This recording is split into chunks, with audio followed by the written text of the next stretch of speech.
As we are almost 15 minutes late, I'd like to apologize to the stakeholders for being late. Unfortunately, we had to deal with a procedural matter, which procedural matter I'll allude to just before allowing some of the stakeholders that we're discussing about an opportunity to present. But I'd like to then welcome everyone to this public hearing on the development of the rules of the electricity industry price determination methodology, commonly known as EPDM, which is held today on the 21st of September 2023. My name is Nhlanhla Gumede. I'm the full-time regulator member primarily responsible for electricity regulation. I'll be the chairperson of this hearing. I'd like to also introduce the members of the panel to you, starting with Mr. Tembani Bukula, who is the chairperson of NERSA and a member of the electricity subcommittee. Mr. Bukula. Thank you, Mr. Gumede. Good morning, everyone. Thank you. Thank you, Mr. Bukula. I'd also like to introduce Advocate Nomalanga Sithole, who is the CEO at NERSA and also a member of the electricity subcommittee. Advocate Sithole. You're on mute, ma'am. I'm switching on my camera and muting myself. Chair, thank you very much. Good morning to everyone on this platform. Thanks, Chair. Thank you, Advocate Sithole. I'd also like to introduce Ms. Precious Sibia, who is a part-time regulator member and a member of the electricity subcommittee. Madam Sibia. Thank you, Chair. Good morning, everyone on the platform. Thank you very much. Thank you. This hearing was duly advertised in the Business Day. The BELD, Sunday Times, the Star, the Mercury, Cape Times, and was also advertised on all of NERSA's social media platforms, as well as the NERSA website. It is being held in accordance with the Energy Regulator, the National Energy Regulator Act, in which all affected parties, interested and affected parties, are given an opportunity to submit their views and present relevant facts and evidence to the energy regulator. This hearing is governed by the NERSA rules on public hearings, which can be summarized as follows. All parties will be required to make their presentations under oath. The presenters will each be allocated 30 minutes for their presentation. Thirdly, only the members of the panel may ask questions to the presenters. However, the members of the public may give, through email, their questions to walter.mabunda@nersa.org.za, and the panel will decide on how to deal with those questions. Should the presenters wish to present information they consider confidential, the panel will make a ruling on whether to close the hearing or to have the information submitted in writing. Fifthly, the recording of this hearing is done through our system, and this recording will be the official record of this meeting. The House rules are fairly simple, that we request that everybody to switch off their videos at all times, unless requested to switch it on. And then secondly, we just request that everybody keeps their mics muted unless the person is presenting. And of course, when presenting, we request that the presenters to kindly put their cell phones on silent. And that's about it. We have 5 presenters to today's meeting. And the first 2 presenters, Mr. Tunzi Lutuli from Lutuli Energy Corporation and Mr. Les Kicha, actually were the consultants that assisted NERSA in developing both the regulatory, both the methodology, as well as the rules that are being discussed here today. Ordinarily, one would assume that because there were parties that had assisted NERSA, the procedural issue that we were discussing was whether their inputs would be appropriate in this platform. However, hence the delay. So the members of the committee discussed this, and the guidance was that as people that affected individuals, I guess, in the sense that it is indeed their reputation at stake, it is their companies, they're also, I guess, participants in this industry. They probably are not prohibited from making an input. But the question was whether that input should not have been part of the consultation paper that was developed by NERSA when we're developing the consultation paper. And hence the question is, should they in fact be given an opportunity to make an input? The landing was that in terms of our rules, there is nothing prohibiting either of them from making an input. But the question was just one of concern, that could this not be deemed to be double dipping? But ordinarily the question would have been, had they not been party to this and they had requested to make an input, would they have been allowed to? So it's that balance. I think that has been a tricky one. Hence the landing was one that said we could approach this cautiously and err on the side of caution. But at the same time, we don't want to take away the rights of individuals from making an input. So hence, my request to the presenters would be, yes, you may have requested to present. However, if on your own conscience, you may feel, to both of them, on your own conscience, you may feel that it's better not to make a presentation, especially if that presentation may well contradict some of the inputs that you may have put in your own report to NERSA, or for whatever reason, you feel that it might be best not to present, having considered the concerns raised by members. I think I'd like to put it to you so that we don't take away your rights, which are enshrined in the Constitution, but at the same time, that we actually just afford you the opportunity to see whether you would want to actually make an input. With those words, I'll therefore want to start first with, we actually had 5 presenters today, and the first one was as indicated was Mr. Mthunzi Luthuli from Luthuli Energy Corporation. I'll first then like to perhaps ask Mr. Luthuli to switch on his camera, and then the first question that I will pose is exactly the first question, the issue that I've raised. Good morning, Mr. Luthuli. Good morning, Mr. Gubate. Thank you.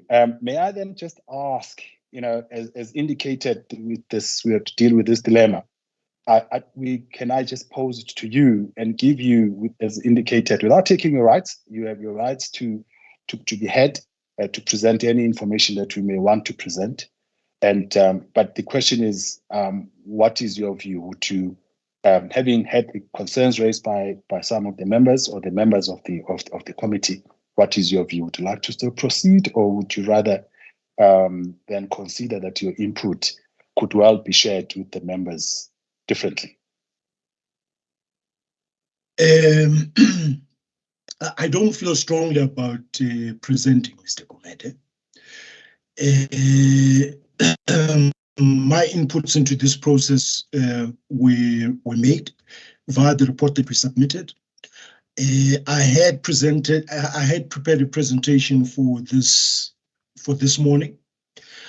That presentation could be shared with the members, but if the comfortable position of NERSA is that we don't present, I'm perfectly okay with that. Thank you, Mr. Lutuli. If you don't feel strongly about it, so as long as we're not taking away your rights, you do have, I mean, again, part of this is about your company's reputation in terms of how things are interpreted. So you actually have, you do retain your rights. But if you say you are comfortable with the process of you submitting directly, whatever that you may want to, additional input that you may want to submit to the energy regulator subsequent to the publication of the consultation paper, I think you have every right to actually do that. If you're comfortable with that, Mr. Lutuli. Yes, Chairperson, I am comfortable with that. But just two questions. The first one is, is it okay for us to stay on for the rest of this morning's session?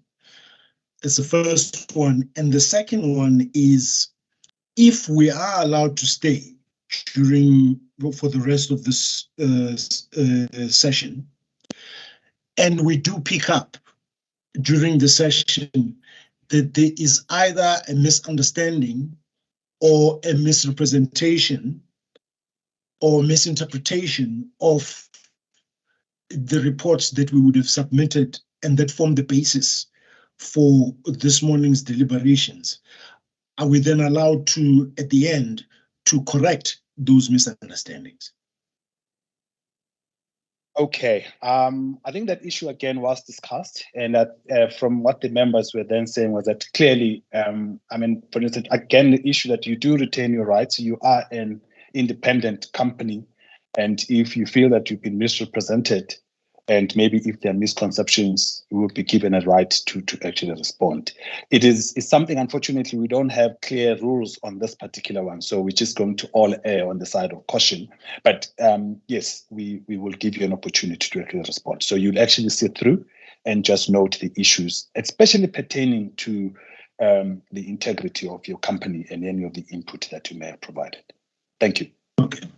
Okay, thanks. Just to say that correcting those misinterpretations or anything to that effect would not just relate to the reputation of our respective companies, but I think it's also for the benefit of the whole process, actually. Yeah. All right. No. Okay. Thank you. Thank you, Mr. Lutuli. So I assume that you then communicate that presentation over to us, to the members, and we'll stay right through the actual course of morning, and then of course you're gonna be given the right of response.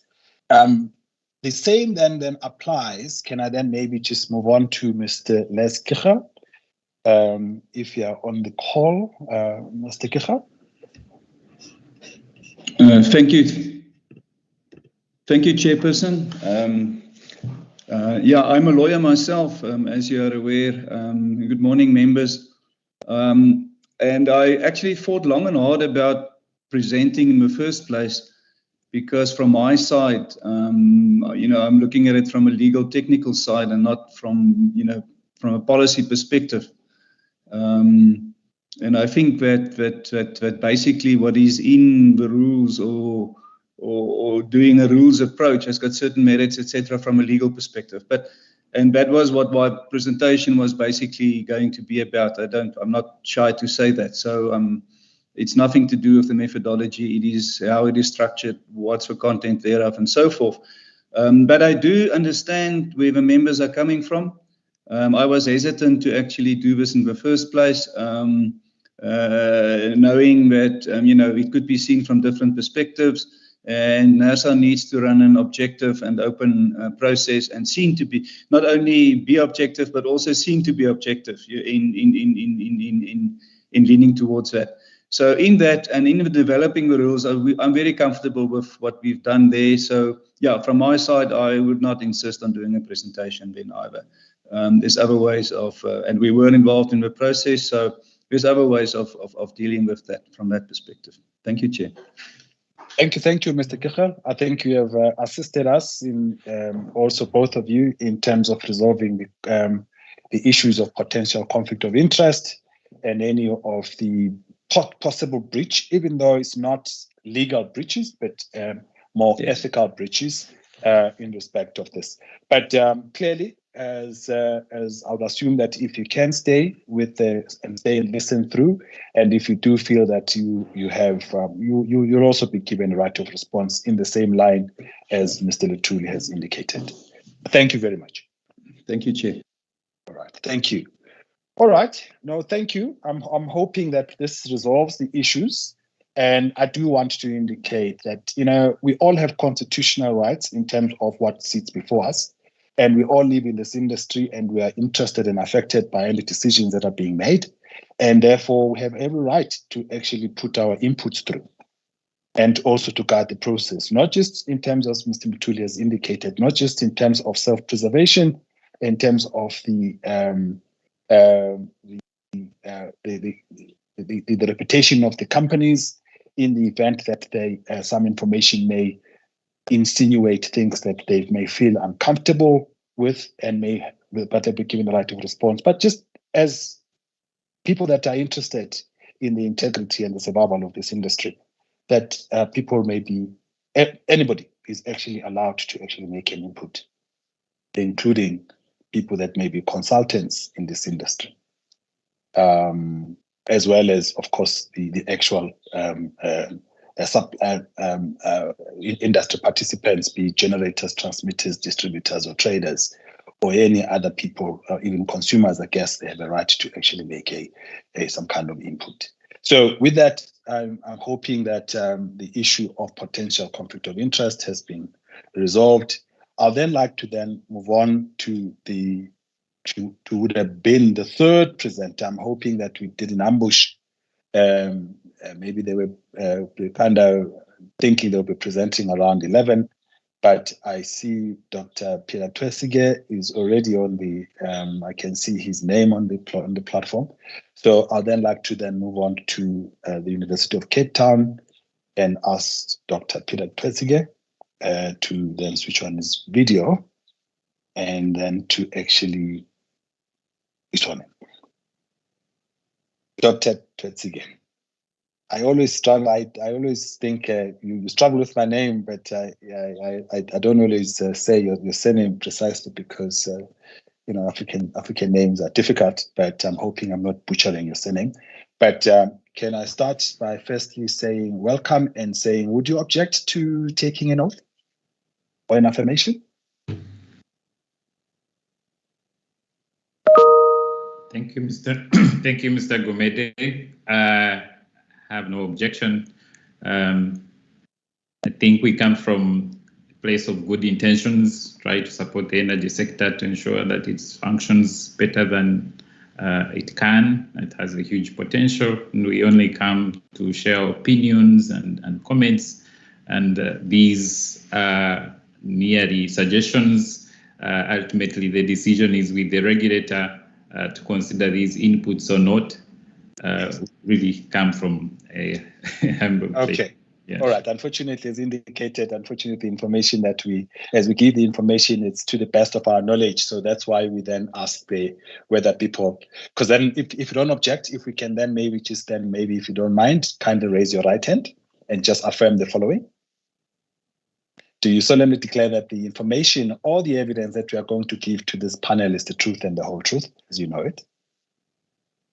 To the best of what we prepared, it is the truth. It's the truth. All right. Thank you. For the record, if you can just state your name, the name of the organization you are representing today, and your designation in it, please. I am Dr. Peter Twesige. I am a consulting researcher with the Power Features Lab at the University of Cape Town. Thank you, Dr. Twesige. For the first time now, for some reason, I've now heard it correctly. You've got 30 minutes for your presentation. And of course, then we'll give you a further 10 minutes to respond to the questions that may be posed to you by the members. I assume that you are making a presentation, a formal presentation? Yes, please. And you've been given rights to present? Yes, please. All right, if you can just maybe flag your presentation, and also if you don't mind, please share your if you have not shared it, please share it with Walter Mabunda, who will then subsequently share it with the members. But over to you. We've got 30 minutes. Sir.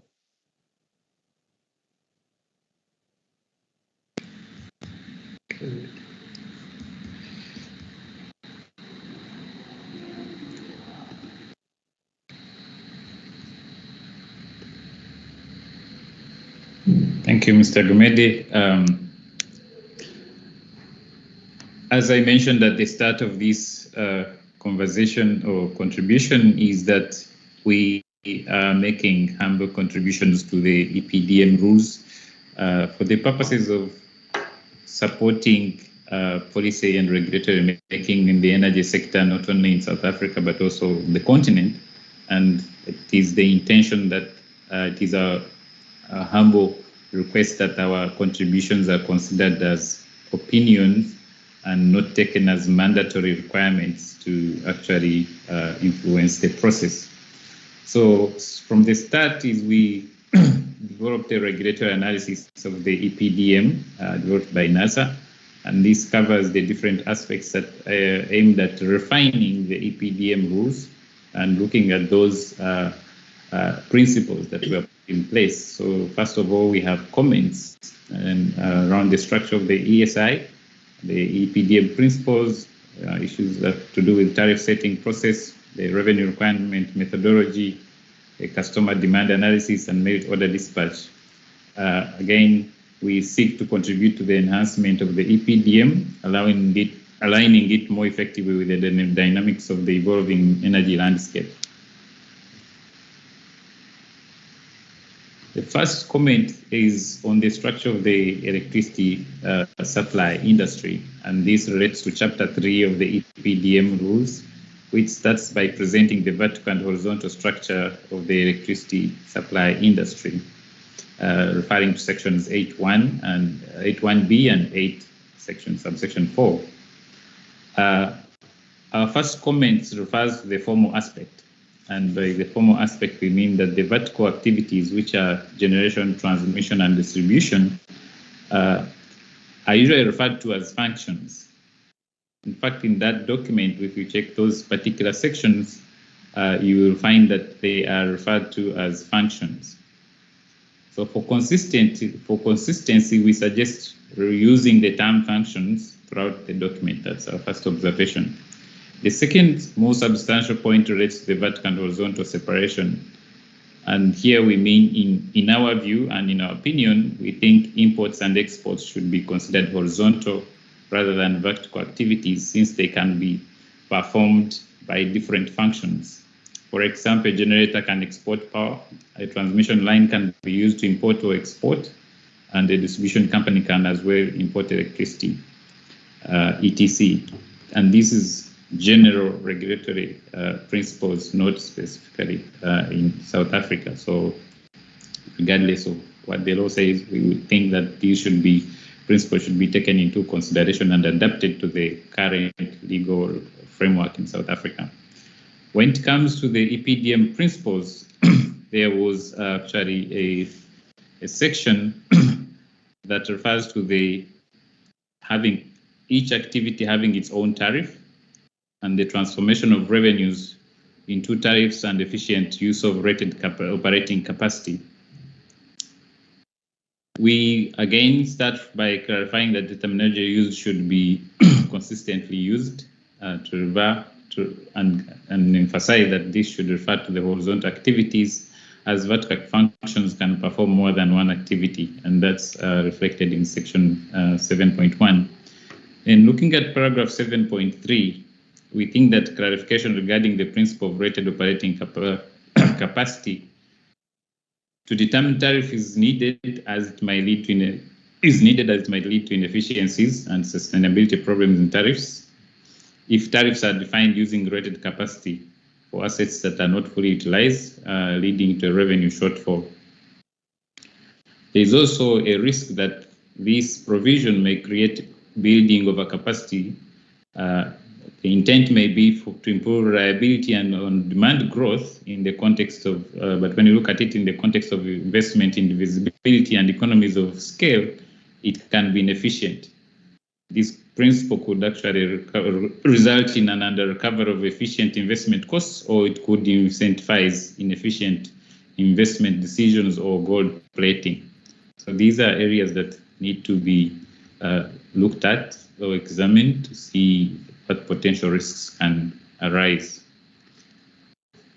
In terms of the tariff setting process, the EPDM sets 5-step processes to establish a tariff structure for each activity. However, we think that defining user categories should be an explicit step in the process, especially given the emergence of new categories like electric vehicles, net metering, distributed energy resources. So we suggest that we add an additional step, or step 6, that can be helpful in defining these user categories. We also note that cost allocation process is, according to regulatory practice, can be done either via an embedded or accounting approach or using the long-run marginal costs. Therefore, we propose that using the long-run marginal cost is in the cost allocation process as the basis of defining the tariff structure is more efficient. So once the structure is defined and needs to be adjusted to ensure that revenue recovery is approved at every level. However, we noted that the document is not clear about this, and according to the best regulatory practice is to use an accounting cost for revenue determination, but also a forward-looking long-run marginal cost for defining the tariff structure. And these can be adjusted to reflect the approved revenue requirements over time. In paragraph 8.7, it lists a series of alternative tariff structures, but we think it would be useful for NASA to explicitly state which tariff structure should be used, or at least principles for deciding among alternatives.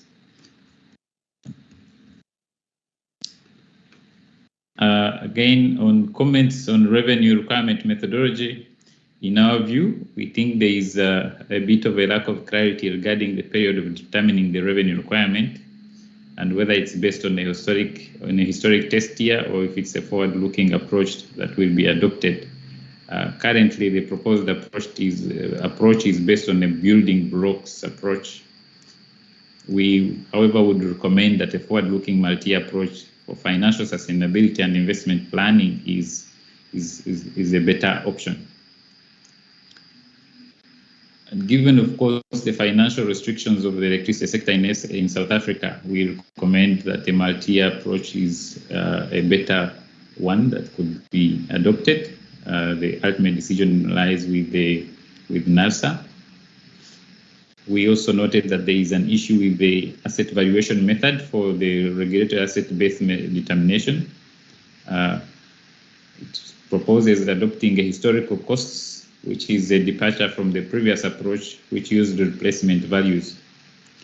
When you look at if you review the RAB valuation principles and ensuring that the return and depreciations are calculated in a consistent way, this will help to maintain the same valuation of the RAB. But we note that if the valuation is to change from the replacement to a historical value, then a justification of the change and measures to avoid negative impacts of the utility are needed. Otherwise, it may create a strong negative precedent which can discourage investments in the sector.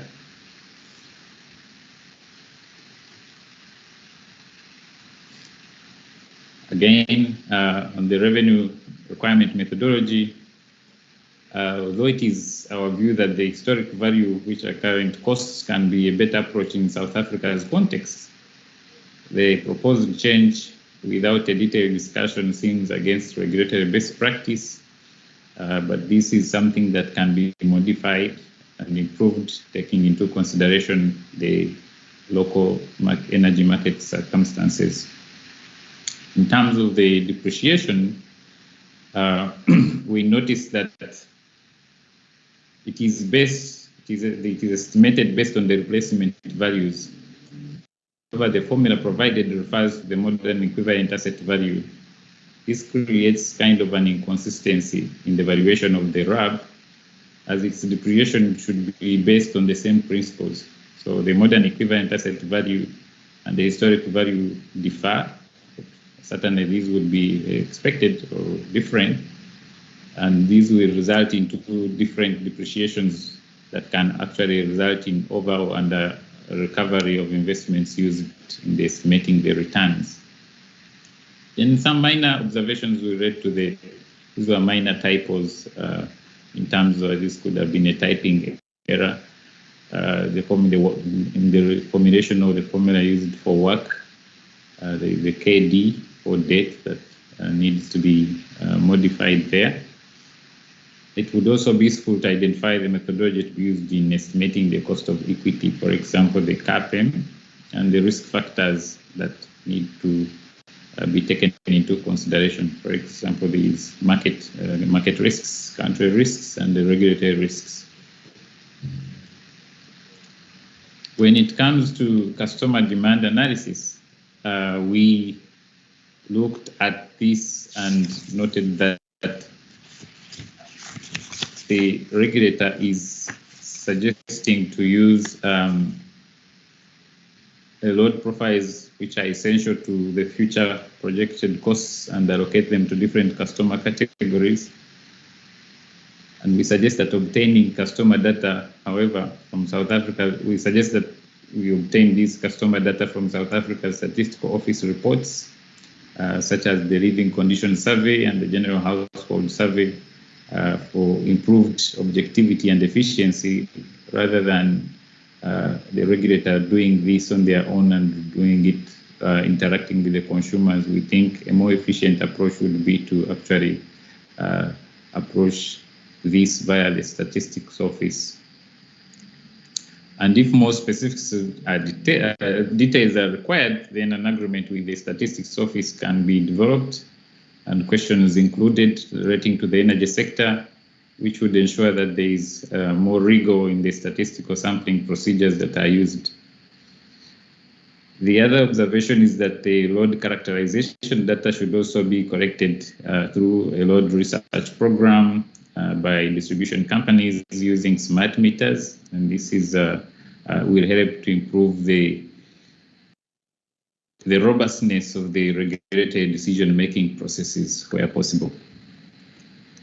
We also think that NASA should clearly define the scope and parameters be used by distribution companies in developing this load research program.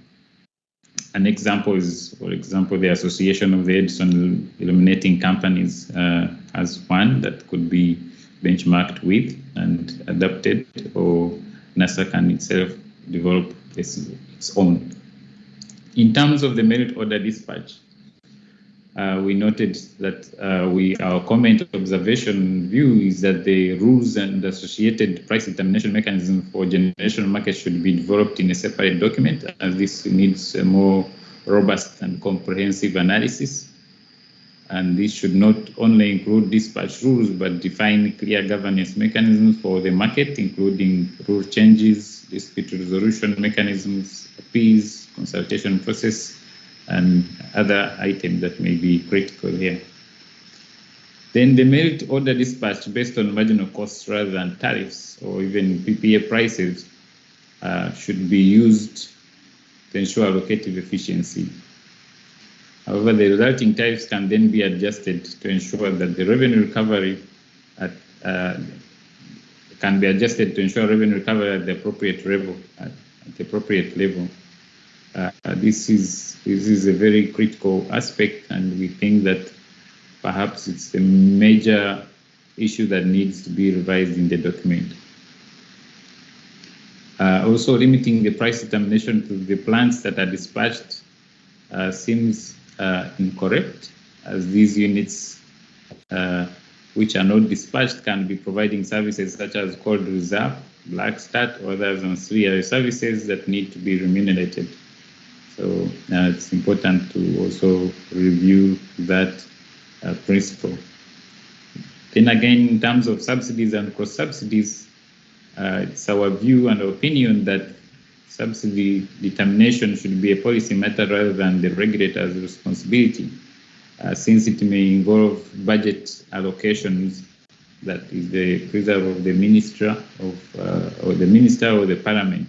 However, NASA can provide information about the costs of subsidy programs to the policymakers, and these will inform what quantum of subsidies or viability gap the sector needs to cover. Even where cross subsidies are applied, I think then that would be NASA's mandate to actually determine the cross subsidization, but ultimately the decision here would rest with best practices, that the decision here would rest with the minister or parliament about this. Given the 30 minutes limit, I think I've moved way faster than that, and that's our humble contribution, which has also been shared in writing with NASA. Thank you, Mr. Gumede, for this time. Again, I'd like to mention that our contributions are merely advisory comments, and NASA is not obligated to take them up, but we would think that they can be helpful in one way or the other. Thank you. Thank you, Dr. Twesige, and don't underestimate. I mean, NASA makes decisions on facts and evidence, and clearly, if we're providing certain facts that may have been missing, and clarifying certain issues, clearly that is very valuable for NASA's decision making. But with that, I'd like to thank you. But please take a pen and a pencil and a paper, and just prepare yourself for questions that may come from the members of the ELS. Most likely going to be questions of clarity. So can I then open it up to the members of the ELS to ask questions of Dr. Twesige? Starting with Mr. Pukula, who can go in first, sir. Thank you, Mr. Gumede.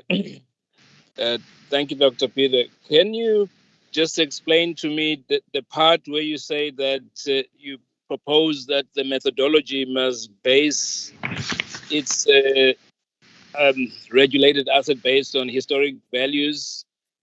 Can you clarify to me whether you are saying that it must ignore what the pricing policy says, or are you suggesting that before we even implement, we would have to go to the pricing policy?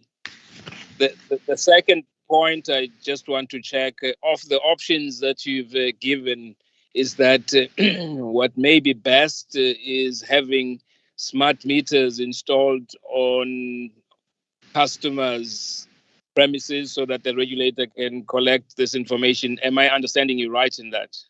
And the last question is, can you just explain to me what you mean by that the merit order dispatching must be based on the marginal costing and it must ignore the PPA prices? Can you just explain to me what you mean by that, or if I understood you correctly by that? Thank you, sir. Thank you, Mr. Pukula. Members, any further questions of clarity from yourselves? I know with the absence of, unfortunately, Advocate Sithole. Thank you, Chairperson, and thanks to the presenter, Mr. Twesige. Chair, mine is just a point of clarity. I think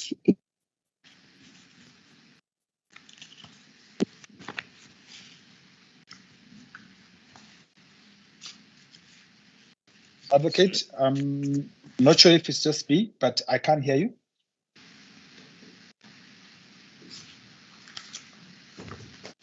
Dr. Twesige, can we hear her? I can't hear her. I can't hear her. She seems to have been disconnected somehow. Disconnected. Okay, she will come back with that question of clarity, perhaps in the absence. Can I just ask, just clarity on my side as well? Maybe as also is linked to the question asked by Mr. Pukula around the merit order of dispatch using marginal cost. In the absence of a market, because am I correct that the marginal costing approach very applicable when the market is operating? But in the absence of a market, how would you decide on that marginal cost? Because I guess the marginal cost is based on what the owners of those generation equipment would actually pose themselves. They are the ones that decide on those issues. Now, in the absence of a market, how would we deal with that? Just as a clarity-seeking question. Yes, we do know that perhaps the introduction of the amendment of the bill will probably introduce this, but it's still a bill. It's still pretty far away at this stage. Then number two, I just wanted to ask, from your point of view, how does NERSA deal with existing subsidies? So if NERSA then moves on to setting tariffs, but there are existing subsidies embedded in the current tariffing or in the current methodologies, how would you suggest that in the interim NERSA could deal with that? Before you respond, I don't know if Advocate Sithole is back on the call. Chairperson, I am. I don't. Okay, if you can proceed, ma'am.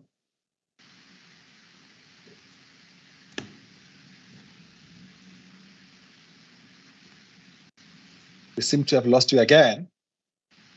Chair, sorry, I was muted. Sorry, I'm struggling with connectivity, Chair. I apologize. I was saying my first question was in relation to recommendation 4, where the presenter stated that the load data characteristics should be collected through load research program by distribution companies using smart meters. And I know we've had issues in relation to installation of smart meters and the costs related to that. I just wanted to find out from the presenter if he believes that the distribution companies are able or will be able or capable to provide such information.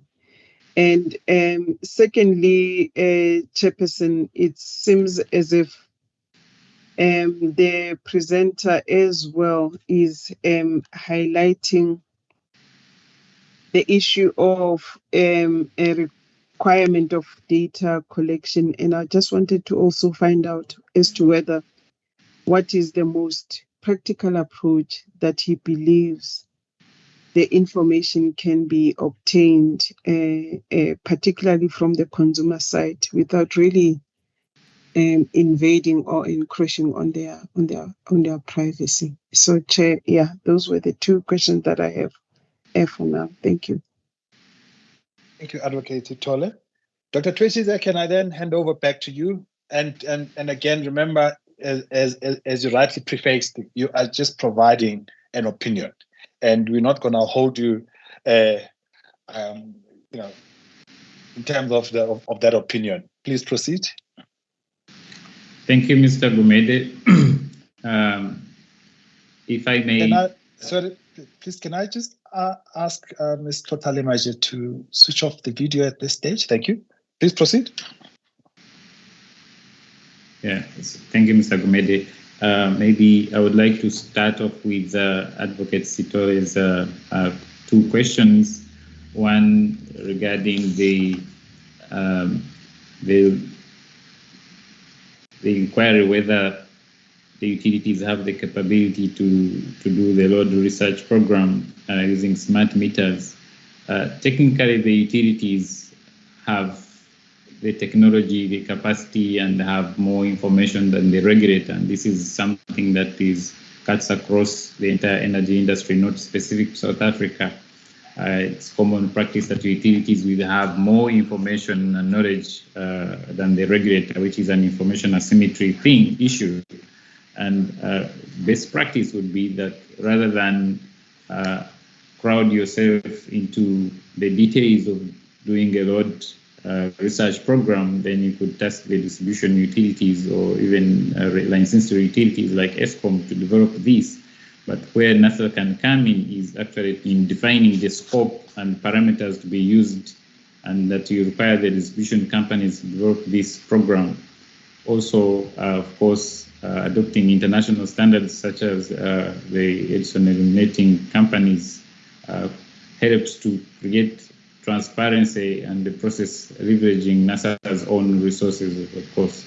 It also can help you actually to validate the plant and network losses in a faster way and more efficient way.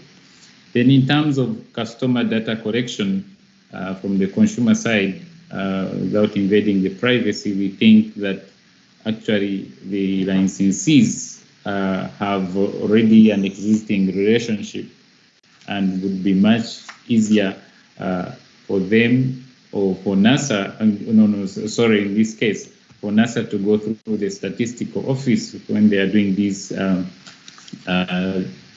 studies and surveys and embed your survey that you would need them to capture the information that you need, and they can easily, the statistics office can actually help to collect as much information as they can, and they can do it in a more rigorous way, and that helps because they have a mandate that's more direct to consumer information than the regulator would. So we think that's an efficient way of handling it, but ultimately the decision is yours to make. Then coming to the issue of subsidies, Mr. Bumendi's question on how does NASA deal with the existing subsidies. If the existing subsidies are prescribed by law and have been enforced by the existing laws, and it would be appropriate that you maintain the same. However, going forward, if you're seeking to review the entire methodology, we think that this is something that you would rather let the ministry take responsibility for, and this would be the Ministry of the National Treasury and DMRE. The two should have the prerogative to make the final decision on what quantum of subsidies are required for the sector. But you would, as NASA, provide all the necessary information, starting with identifying the viability gap in the sector, and where you think these budgetary allocations that come from taxes rather than consumer rates can come in, and that decision would best come from the policymakers. In terms of the marginal cost approach,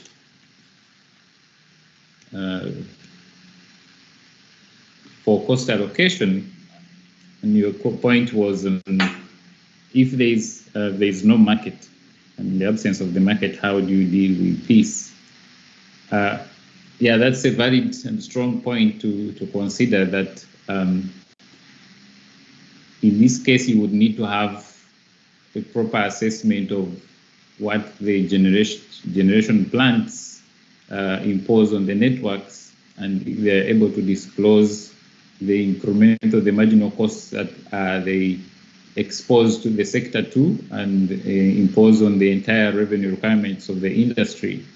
I think what I'm seeing, there are several challenges that may come up, but ideally you would intend to have this information submitted to the regulator and interrogated by the regulator, and develop scenarios that you can use to make an informed decision before the market starts. Otherwise, it's a bit complicated from the point you raise, and it's a big issue.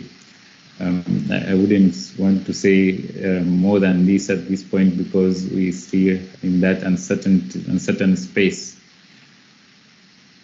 Then, going back to Mr. Bakura's points, one on the historic basis of valuing the RAB. I think here the key points that we noted were that we raised that the historical cost basis is a preferred approach for valuation of the RAB. However, we are noticing that there is a rule change which we think requires more consideration, with the justification that creates this very strong rationale why it should change from historic to actually replacement values. So the point we are raising here is the inconsistency in applying historical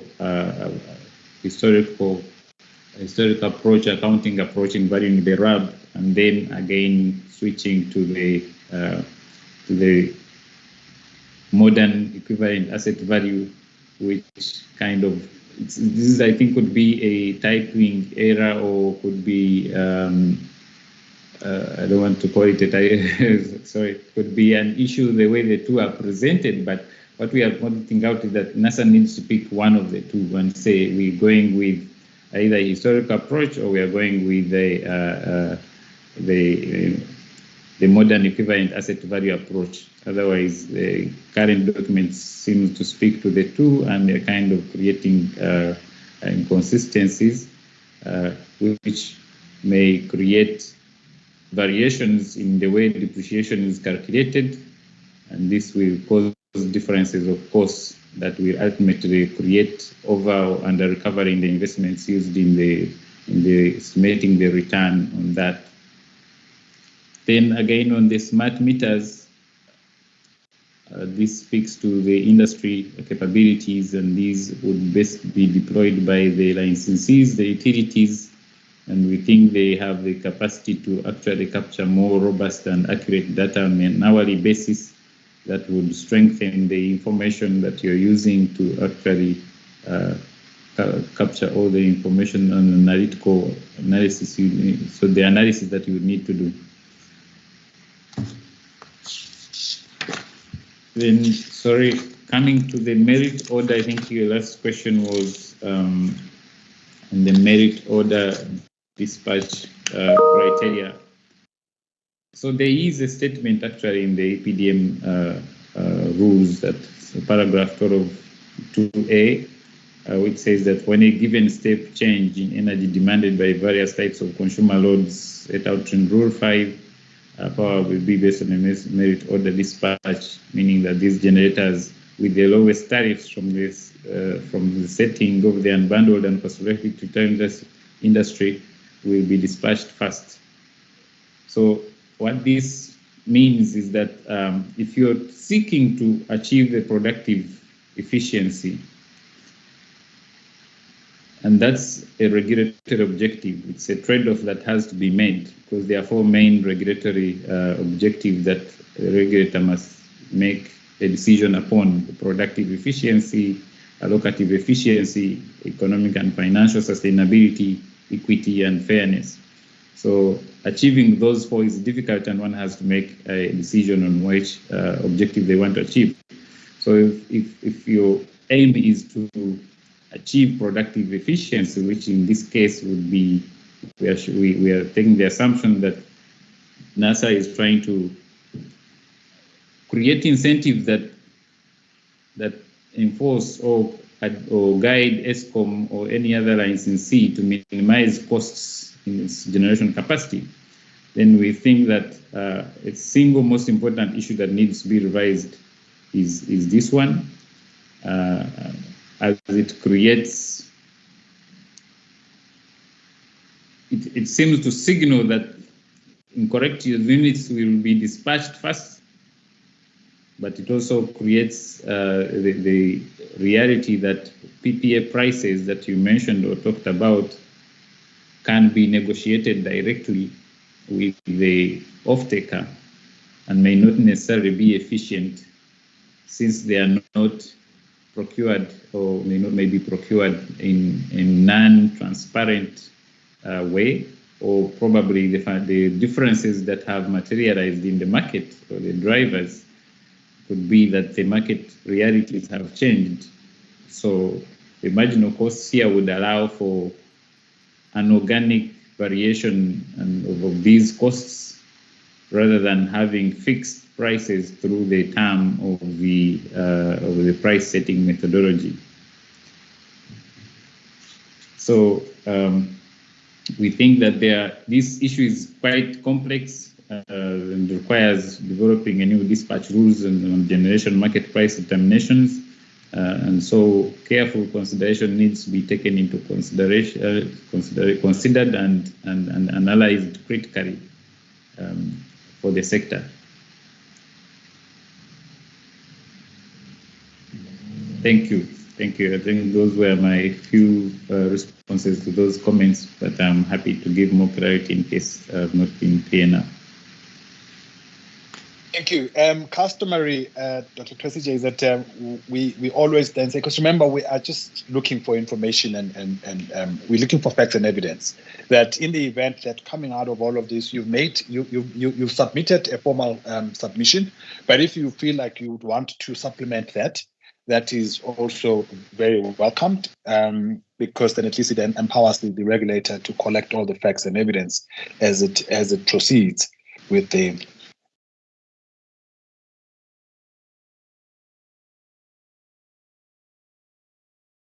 To thank UCT. I'm not sure there doesn't seem to be any follow-ups from members, so I would like to thank you for your inputs, and it's taken for what it is. As you say, it's advice. It's not you are not prescriptive. You're also giving perhaps best practice, and you've flagged issues that may need to be further refined in the rules. I'd like to thank you on behalf of NESA. Thank you, Mr. Gumede. Thank you very much. We will then proceed to the next presenter. She actually came on the picture earlier. I'd like to invite Ms. Tothalemaje from ESCOM, who is the next presenter. If you can kindly show your face, madam, for the swearing. And I'd like to welcome you to this public hearing. As customary, would you object to taking an oath for an affirmation? No, I'm fine with that, Chair. I just want to advise that my colleague Shirley will also be co-presenting with me, so I'll start and she will end. So maybe you would want to swear both of us in at the same time. Will do. We definitely will do. So let's start with yourself, ma'am. Can you kindly raise your right hand and affirm the following? Do you solemnly declare that the information or the evidence that you are going to give to this panel is the truth and the whole truth? For the record, ma'am, so that if you can just state it. Okay. Sorry, I was on mute. I do. Okay, thank you. For the record, please state your name, the name of the organization that you are representing today, and your designation in it, please. Okay, my name is Harsha Tothalemaje. I'm the General Manager for Regulation at ESCOM. Thank you, ma'am. All right, perhaps let's now move to Ms. Salvador. If you can show your face, ma'am. Thank you. Again, as customary, do you object to taking an oath or an affirmation? No, I don't. Thank you. In that case, kindly raise your right hand and affirm the following. Do you solemnly declare that the information or the evidence that you are going to give to this panel is the truth and the whole truth? I do. For the record, kindly state your name, the organization that you are representing, and your designation in it, please. My name is Shirley Salvaldi. I'm representing ESCOM, and I'm a corporate specialist in ESCOM distribution. Thank you. Thank you, Ms. Salvaldi. But over to you, back both of you. I assume that Mr. Tothalemaje, you're going to be making the first bit. So you've been given rights to present, and I think you have shared your presentation with the members. Thank you. If you can proceed, ma'am. You've got 30 minutes between the two of you. Thanks.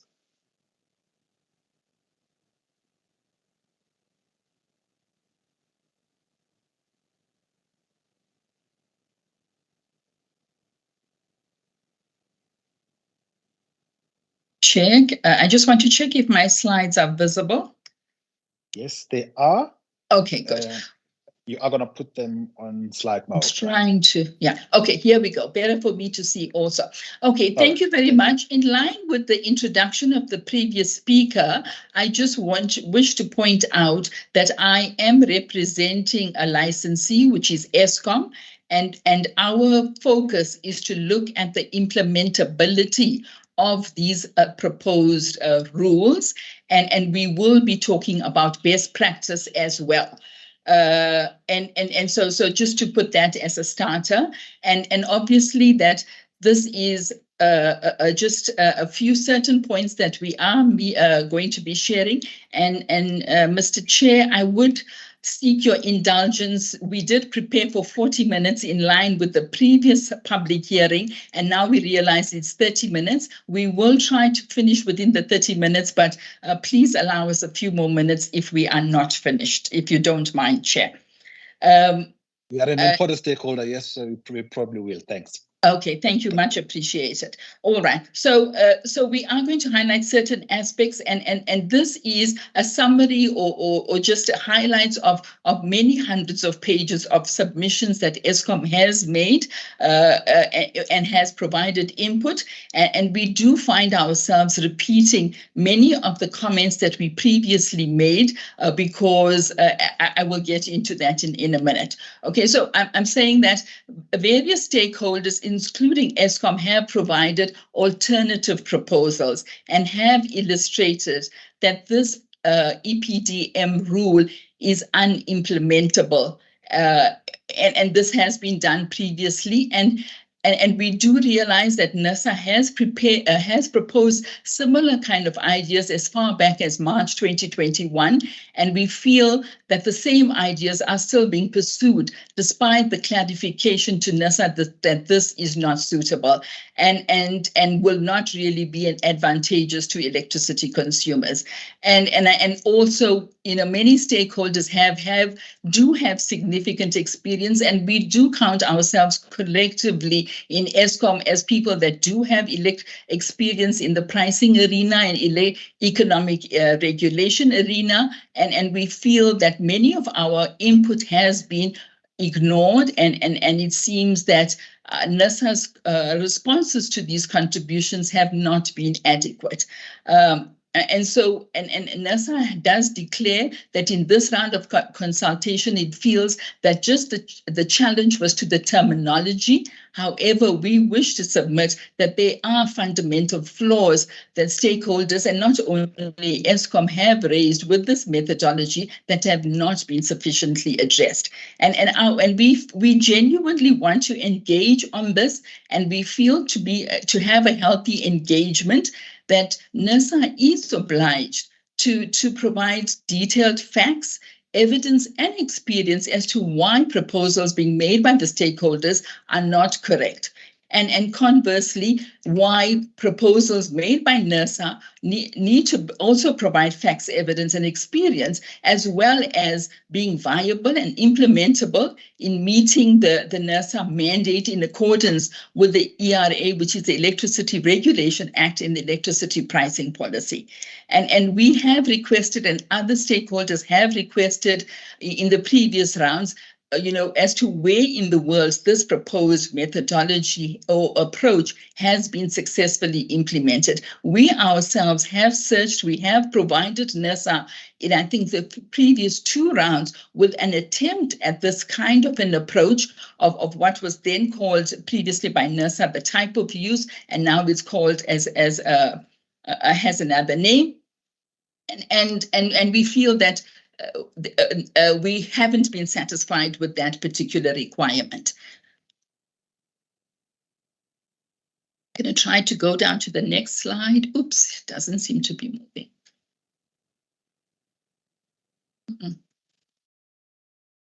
Oh, no, there seems to be a problem with these slides.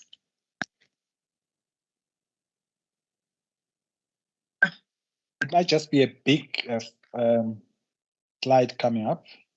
So it has. But my slides are not moving.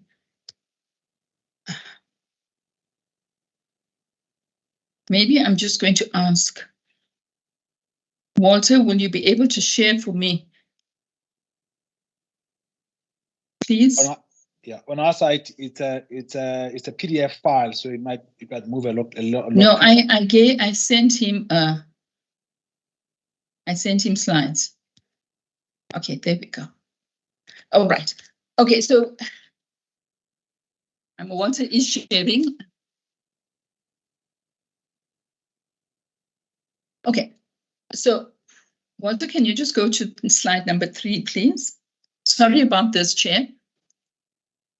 I'm not going to get into this again. This is something that we have shared before, and we are seriously concerned that we want NERSA to make sure that it is working within the regulatory framework. And this is just a few of the examples of where we, as practitioners in this particular field, have highlighted that we feel that NERSA's proposed methodology or rules are not in line with these particular elements of the Electricity Regulation Act, the Electricity Pricing Policy, the Appropriation Act, the Municipal Finance Management Act, the Distribution Code. And there are many more in our submission documents. I'm not going to get into the details because we have shared this previously in the interest of time, but I think it is important for us we want to protect NERSA, to make sure that NERSA works within the framework. We know that if that doesn't happen, then we are asking for trouble, really.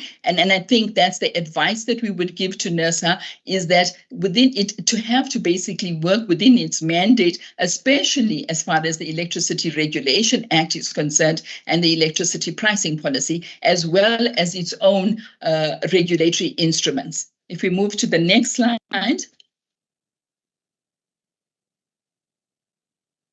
Yeah, this is also something that has been in essence shared previously, is that there are many risks that we have identified from an implementation point of view. One of them being that too much of decision-making is centralized within NERSA. Some other stakeholders in previous engagements with us refer to Eskom wanting to be both NERSA being the player and the referee, and you know, that is of concern.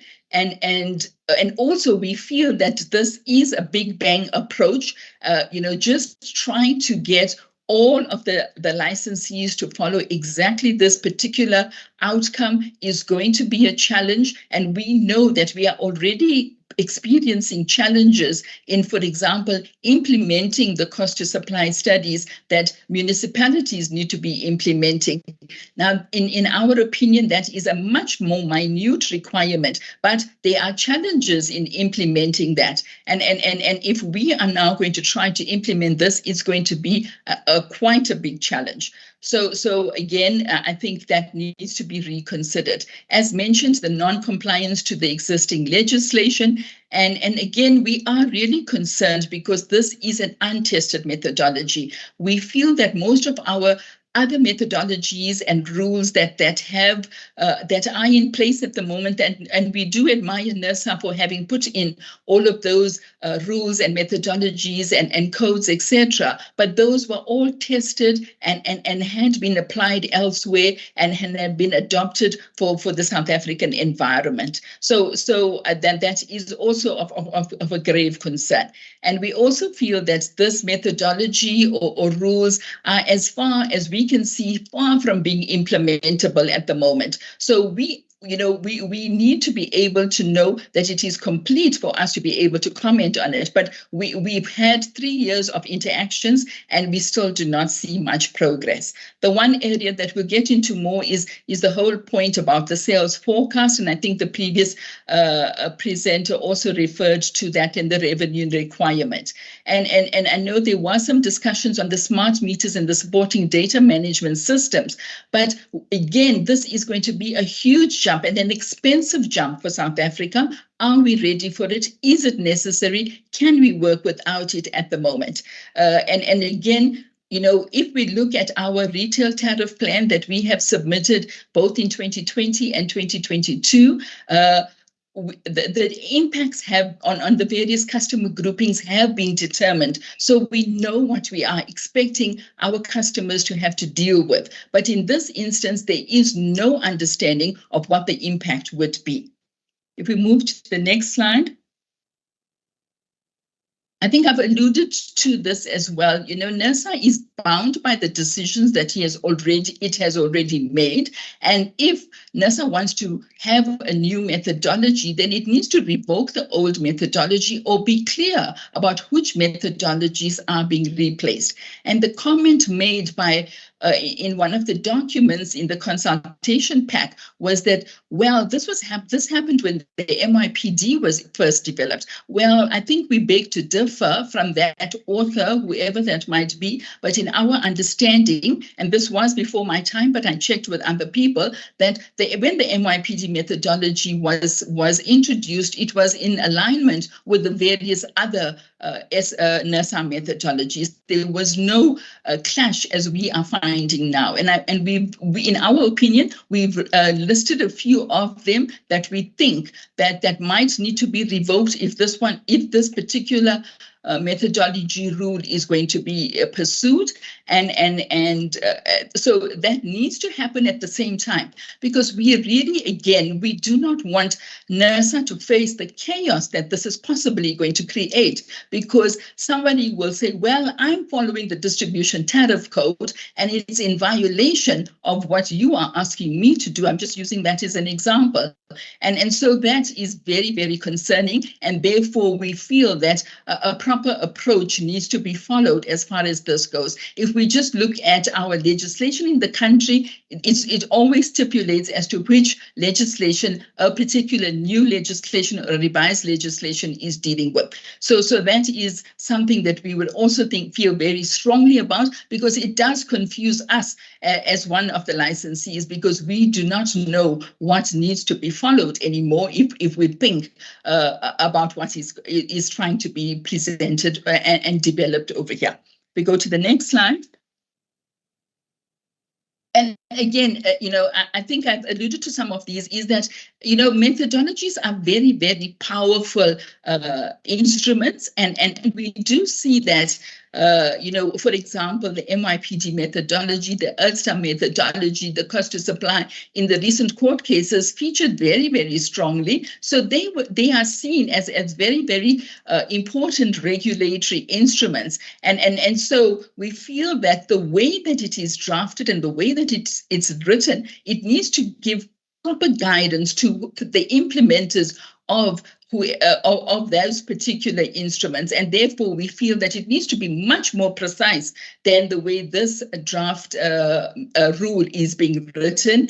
And it should provide clear timing. It should also say exactly which licensee it is going to be applicable to. If there's going to be transitional arrangements, those transitional arrangements need to be able to be consulted on. It cannot be, oh, yes, well, we'll see how it goes and we'll allow you at a later stage to do transitional arrangements. And if it works for you, well, it will work for another. Then we are opening ourselves to many, many further court cases if we continue in that way. So we feel that this is still at a conceptual stage. It is quite descriptive, and it's far from being able to be implementable as a methodology.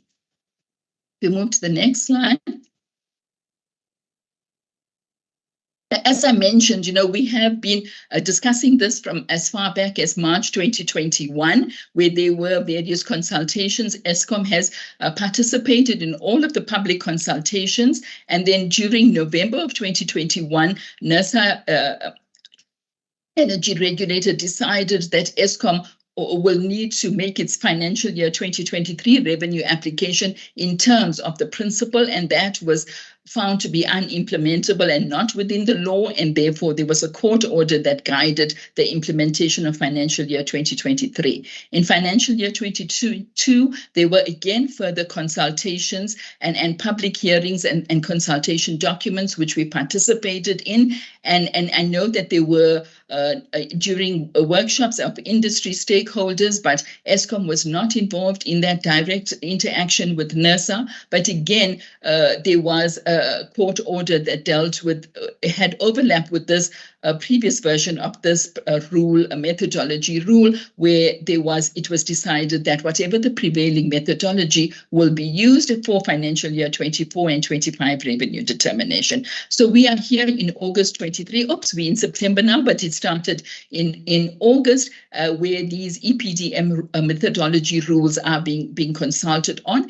And the way that we understand that this will be finalized in November 2023. But when we look at the cost of supply consultation as well as the municipal guideline consultation, it refers to this methodology rule being finalized in April 2026. So that is a bit confusing. And so, we do feel that, much more work could be done, and therefore that April 2026, if there are no delays, may be a more viable time, but obviously one needs to look at the merits of this before then as well. If we move to the next slide, I think it is important, and this is in line with Section 15(1)(a) and (b) of the Electricity Regulation Act as it stands, and I think it will be the same when it is revised. Thus far, one can just assume is that it is absolutely important that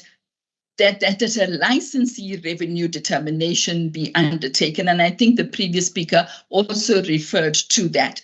And it is an absolute requirement that a revenue determination at a licensee be undertaken to ensure the financial sustainability of licensees. And we, between Eskom and NERSA, have been on a migratory path as far as that is concerned. And I think it would be a pity if we are going to lose that progress that we have been making. So I think that's a fundamental aspect of this methodology, where there is a revenue determination at activity level and not at licensee level that is of concern.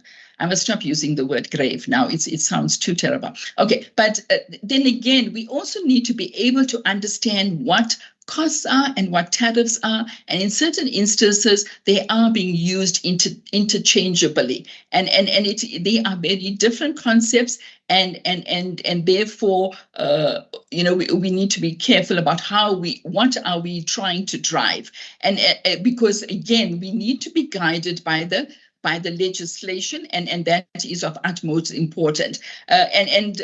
So we cannot just be assuming that a tariff will actually be able to reflect some kind of a cost. Costs are costs, and they need to be looked at from a basis point of view. We move to the next slide, and I think I've mentioned this, that migrating towards cost reflectivity, again, we have, especially Eskom, has been on a journey towards moving towards cost reflectivity, and therefore, and therefore it's very important that we continue on that journey. But the way that we read certain aspects of this methodology rule, it doesn't actually allow for that flexibility for migrating, because it assumes that there'll be a full weighted average cost of capital return on assets, and then it would be determined at a tariff level, and then we'll work backwards to determine whether that was an efficient cost or not. So I think that needs to be looked at a little bit more carefully. And if we move to the next point, we do look at again, this has been a theme from the previous versions of this, when it was principles, etc., is that NERSA will evaluate competitiveness, profitability, and affordability. Now, we would like to understand how this fits into the regulatory requirement, because we need to differentiate about what NERSA must do and what NERSA may do. So if just to summarize that point, is that if NERSA is going to look at each entities' competitiveness, profitability, and affordability, it's going to be a clash with what are the efficient costs.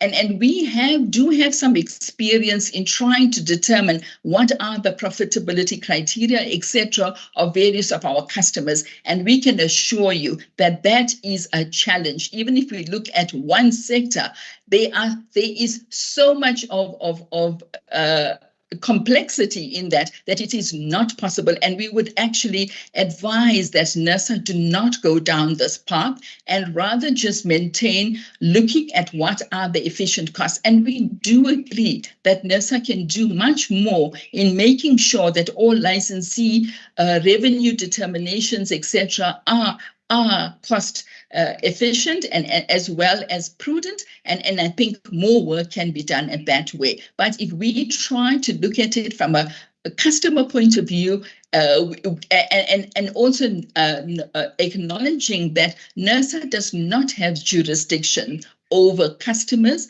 it makes it even more difficult to get reliable information, but we are proposing that not be considered at all. And the previous presenter just say that we as a licensee have more access, but again, it's third-party information that we cannot be passing on even to a regulator. So I think that the legal aspects of that is quite complex, but also the practical aspects are very complex as well. So, that really need to be re-looked at, because the bottom line is then we are going to be subsidizing and continuing subsidizing. And our previous point refers to migrating towards cost reflectivity, but now we want to have a backward movement where we're going to allow major subsidies because of costs of competitors' profitability and affordability. So this is really a conflictual situation that needs to be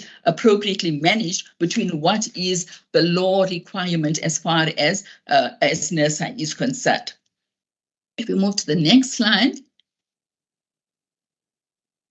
Yeah, so our submission is that NERSA has powerful frameworks, and we do agree there's always room for improvement. We did submit in 2020, I think, proposal as far as the review of the MYPD methodology is concerned, but that was not at all concerned because we have ourselves had proposals for changes, and there was a previous version that was updated in 2016 as well, and we actively participate in that, and we are completely willing to do that, for various methodologies. But we feel that the implementation and especially the timeous decision-making of NERSA is very important, because there are many decisions to be made, and we do respect that there needs to be a lot of consultation that needs to be happening, but then we do feel that this could be streamlined further, and especially the challenge that we are facing at the moment in terms of the Nelson Mandela court case and the municipal tariff determination on the basis of the cost of supply studies. So those are the kinds of timeous decisions. If made and proper direction be given to licensees, there could be much more progress being made. So and as you will see later, again, as we have submitted previously, that this can be done within the existing methodology. Now, in this consultation paper, there is something slightly new, but there was in some of the previous ones as well, that there are some market sort of proposals as if we are working in a market, and we are not. So I think Mr. Kumede did mention that there will be a change in the legislation, and then that will be dealt with. But we cannot work in a regulated environment as if it is a market situation, and so that is a bit of a challenge for us. And also, that if we move to a market, or rather when we move to a market, it's going to be a complex process. There needs to be rules that everybody understands, that everybody gets consulted on before we can look at the tariff and the revenue aspects of that. And also there is a comparison to other fully commercialized entities behaving in a particular way, and why can't we as or licensees, as regulators entities, behave in the same way. And we do acknowledge from a efficiency point of view, there are many aspects to be accepted and learned, and we acknowledge that, and we do try, because we are a company. I'm just using Eskom as an example, but we are not in a position to determine our own prices. Neither are we in a position to earn a full return at the moment. So it does make it much more complex, and therefore we feel that comparison is not a fair comparison. If we move to the next slide. I think this is a point that's very important. There seems to be in this and in the previous versions of this regular methodology rule that the sales volume must be not considered at all. Now, I think there were many credible stakeholders in the previous version, and we've listed that in our previous documents, that actually said that this is a basic requirement, and it is so for any entity, even if it's not a regulated entity, because they need to be made assumptions on sales to be able to do a production plan, as well as to determine tariff charges. We talk about kilowatt hours, but we feel we don't want to have sales volume. So that makes it absolutely difficult and almost impossible, because then we're going to have a situation where the sales are basically not considered. And I think we'll go into the next slide as to how we would deal with any variances in sales. We just need to point out that both Eskom and municipalities have no control over sales volumes, and therefore assumptions are made, and we do try and have a robust process to try and be as good as possible. And we do appreciate that the 26 MYPD methodology allows for a review of the sales volumes at a later stage. It's just something that we didn't have in the MYPD 3 process, and therefore we had a wide divergence. But now there is an opportunity to review, and that actually helps in narrowing that gap. But we do, and we do write a lot about this in our submission document, and so we don't want to get into all the details, but it's a fundamental requirement that we cannot ignore, that is necessary as far as regulation is concerned, and so for any financial operations as well. We move to the next slide. Okay, then there is this points that are made that we need to do away with the regulatory clearing account. And we want to submit that the regulatory clearing account, or RCA adjustments, are essential and beneficial for both the customers and the utilities. And I do understand that municipalities feel that they also need to have some RCA, but we are not in a position to comment on that. But we will comment at it from an MYPD point of view, is that it's a balancing mechanism of what was assumed by NERSA in the decision and what really happened in the actual mode. And as far as sales are concerned, is that the point is, if the original sales are higher, then Eskom provides the initial subsidy. And if it's the other way around, the consumer provides the subsidy. So it is not a matter of additional revenue, but it is a matter of timing.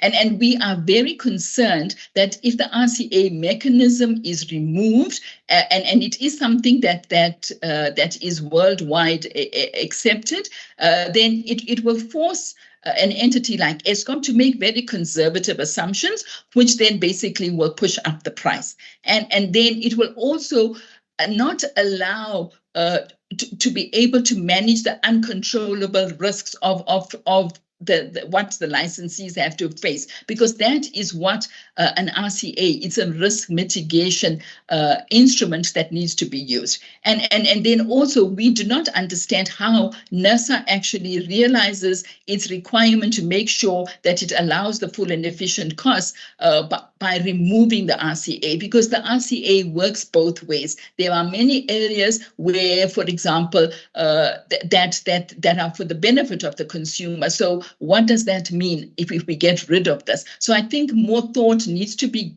got into as to how best to manage the situation, because it is both beneficial for customers as well as for the utilities. If we move to the next slide. Yes, again, and as far as there is a lot of emphasis put on the information that will be provided by the system operator. First of all, again, to answer the previous speaker, Peter's question, or to assist there, is that NERSA does have scheduling and dispatch rules, and we do merit order dispatch, and we have been doing it since 2019 when the rules were put into place. I mean, it did take us a long time to finalize them, but they have been, and they have been actively being used. And basically what Eskom does is that it dispatches in terms of what the variable costs would be. So there is a merit order, and that is absolutely implemented, and so that is already being done now. So it's not complex, and it can be done. But I think the important distinguish. Okay, maybe I'll come to that later. But there is an expectation that the system operator will be able to capture which generator supplied which load and how much of power it applied. Now that is not possible, so we just want to say that is going to be very difficult to do, but it's like oversimplified as if to say that is just going to be possible, and a lot of this methodology rule basically hinges on that requirement. And then I think the point alluded to previously is that, as we've said in our retail tariff plan that was submitted to NERSA, we have already identified what are the impacts on the various customer groupings. But in this proposal, there is no attempt to determine that, and I think the comment that NERSA made in response to stakeholder comments was that we'll do that at the later stage. Now we would like to advise that it rather be done while it must be an iterative process. It must guide the methodology or the rules that are being developed. And then it cannot be something that can be dealt with afterwards, because there will be many shocks in the system that certain customer groupings may not be able to tolerate. If we move to the next slide. Madam, you've exhausted your 30 minutes, and we still have Ms. Salvador to. Yes. Okay. So I'm going to skip again. This is part of the electron, which is something that we've said is not possible to do. I'm going to quickly move to the next slide.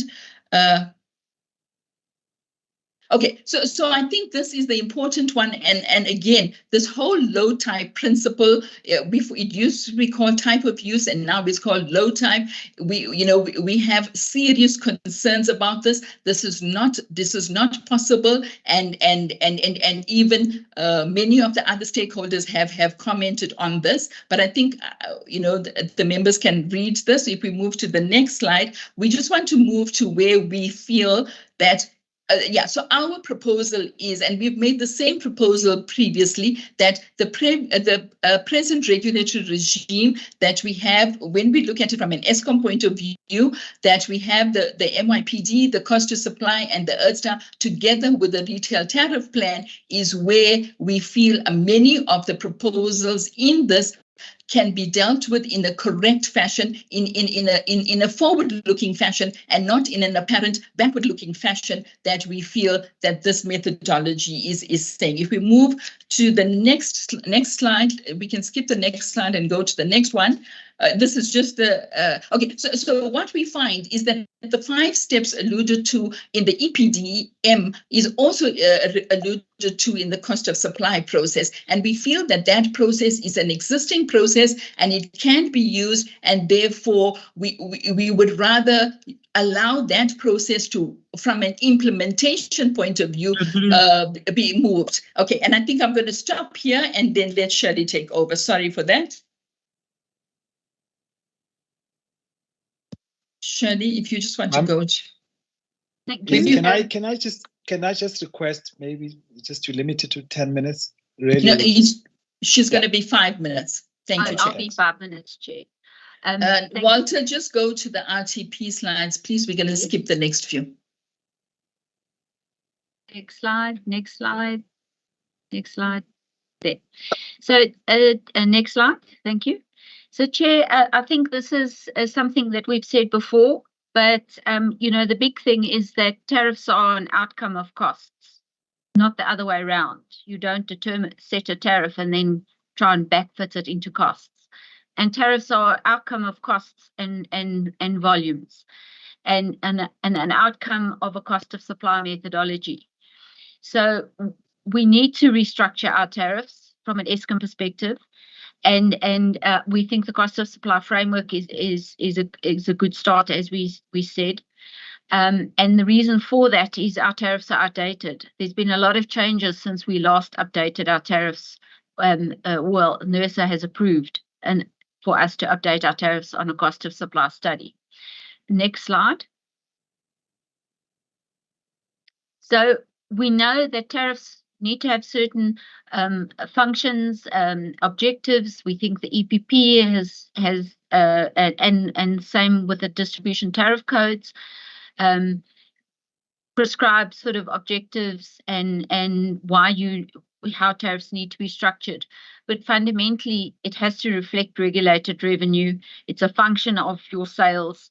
And it's a function of a cost of supply study. It needs to look at volume risk, because if you have a change in volume that is outside of your control, this becomes an issue.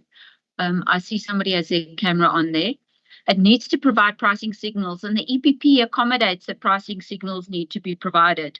So your tariffs start with costs, but you can build pricing signals into it. And our time of use tariffs is a very good example of signals. But our time of use tariffs are also aligned to our marginal costs. And we did provide evidence to NERSA on that. It needs to look at a changing environment. You can't have tariffs that are the same for the last 10, 12 years, which is what is the case with Eskom. The world has changed since then. Affordability is important, and NERSA plays a role in that. Customer needs and business needs to be considered. You need to balance the needs of customers as much as possible and minimize customer impacts. And one of the challenges that we're seeing with the EPDM is where there's this mix of costs and tariffs and tariff structures. And, as somebody myself that has been in this industry a long time, I can't explain the NERSA methodology that sits in the EPDM. I've tried to draw it out. I've tried to put, how do you get from what is being proposed to an end customer tariff, and an end customer tariff that considers load profiles. It also has time of use put into it. It includes customer affordability, profitability. I can't work out how a distributor will ever be able to get to an end tariff to a customer. I can't work it out. Next slide. And then this is, I think, very well understood that when you deal with tariffs, you start with costs, you do tariff cost of supply, and then you end up with unbundled tariffs, is where we are proposing to go to for in the industry. Next slide. And this is just an indication to show what we mean by unbundled, where you have different charges reflecting different cost drivers, cost causation. So energy is reflected in energy charges, capacity charges in capacity, and so on. And our Megaflex tariff already is the most unbundled structure and the tariff that Eskom has. But the problem with Megaflex is it doesn't reflect the cost drivers accurately, and doesn't reflect the functionalized costs as well. Next slide. And this is just an indication of over the years. If you look at MYPD decisions by NERSA, generation costs have increased by 112%, and let's say distribution networks by 62%. But all of the tariff rates, the same average increase was applied to all of them, which just shows you. And then the picture on the right-hand side shows, for example, in the retail tariff plan, that basically all charges would reduce and energy would increase. And that's just a function of aligning your tariffs with your energy network and retail costs. Next slide. And then from a cost to serve. It's very difficult, for example, to say I'm going to make only one tariff change based on a cost to serve and all the others I'm going to keep exactly the same. They're all linked. So if you update, for example, Megaflex on a cost to serve basis, Megaflex might need to increase or reduce. So let's say Megaflex needs to reduce, then it means somebody else needs to pay for that because you still need to come back to your revenue requirement. So they're all interlinked. Whatever you're proposing, they fit into one another. So and you know, for Eskom to move forward and to have more dynamic tariffs in the industry, for example, we want to go to critical peak pricing, but we have no decision on our current tariff structures. We know we need to update our time of use tariffs because they are based on a system profile that existed in 2011. We can't move forward. We can't base a critical peak pricing tariff on a very old time of use structure. We are in limbo at the moment. And you know, how does municipalities also move forward in this regard if they are basing tariffs on very old structures and very old costing that sits in all the rates themselves? Next slide. And I think, Chair, this is the last one. Thank you. This is conclusion. I don't know if Aisha wants to provide the final words. Thank you. Thank you, Chair. Mr. Talemaje, 1 minute. Thanks, Chair. I mean, I think we've exploited the time too much. The members can look at our conclusion slide. Thank you. Thank you so very much. Members, we've got the presentation from Eskom for your interrogation, questions of clarity, questions perhaps for additional information or whatever, guidance. Over to you, members. By show of hands. Whilst waiting for members, okay, thank you, Advocate Tole. If you can go first, man. Thank you, Chairperson, and thanks to the Eskom presenters. Chair, I just want them to just be brief because I think Ms. Totalimaje in her presentation, when he did her introductory remarks, he stated that what NESA is proposing is unimplementable, either in terms of the methodology and the rules. And I just want to ask her, just in brief, in one sentence, if she can, what does she think will be implementable as opposed to what is being proposed by NESA? Chair, that is just my question. I've noted the summary on slide 18 and 19, which seems to be what Eskom is proposing. But can she just sum this up in a sentence or two to say what is it that they believe would be an appropriate methodology to be implementable as opposed to what NESA is currently proposing? Thank you, Chair. Thank you, Advocate Tole. I'll also then take Mr. Pukula. Thank you, Chairperson. I think I'm partly covered by what Advocate Tole has asked, but maybe asking the same question differently. From what is in the rules, is Eskom able to put up an application? And if they are able to put up an application from what is in the rules, how long will it take them to have one that would fit the EPDM? Thank you, Chair. Thank you, Mr. Pukula. Ms. Sibia, Madam. Thank you, Chair. Thank you to Eskom for the presentation. Mine is a question on issue of a cost reflective tariff. Eskom, you both mentioned the issue of a need to, I think it's slide 23, to restructure the tariffs. I just wanted to confirm that you are in agreement that the industry needs the cost reflective tariff. I do see what you are recommending, especially the issue of the fact that the tariffs haven't changed since 2012. But I just wanted the view on the agreement to say, is it the way to go to have cost reflective tariff? Are you in agreement with that? Thank you. Thank you, Madam Spear. Mr. Pokula, I assume that's a legacy hand. Unless you want to follow up? I think it is a legacy hand. Thank you. Thank you, Mr. Pokula. Can I just add just 3 questions of clarity on my side based on the presentation? Firstly, in respect of the last part on the retail tariff plan, can I just maybe just get a cost of clarity? Is the home flex tariff that was put forward in that not predicated on use of smart meters?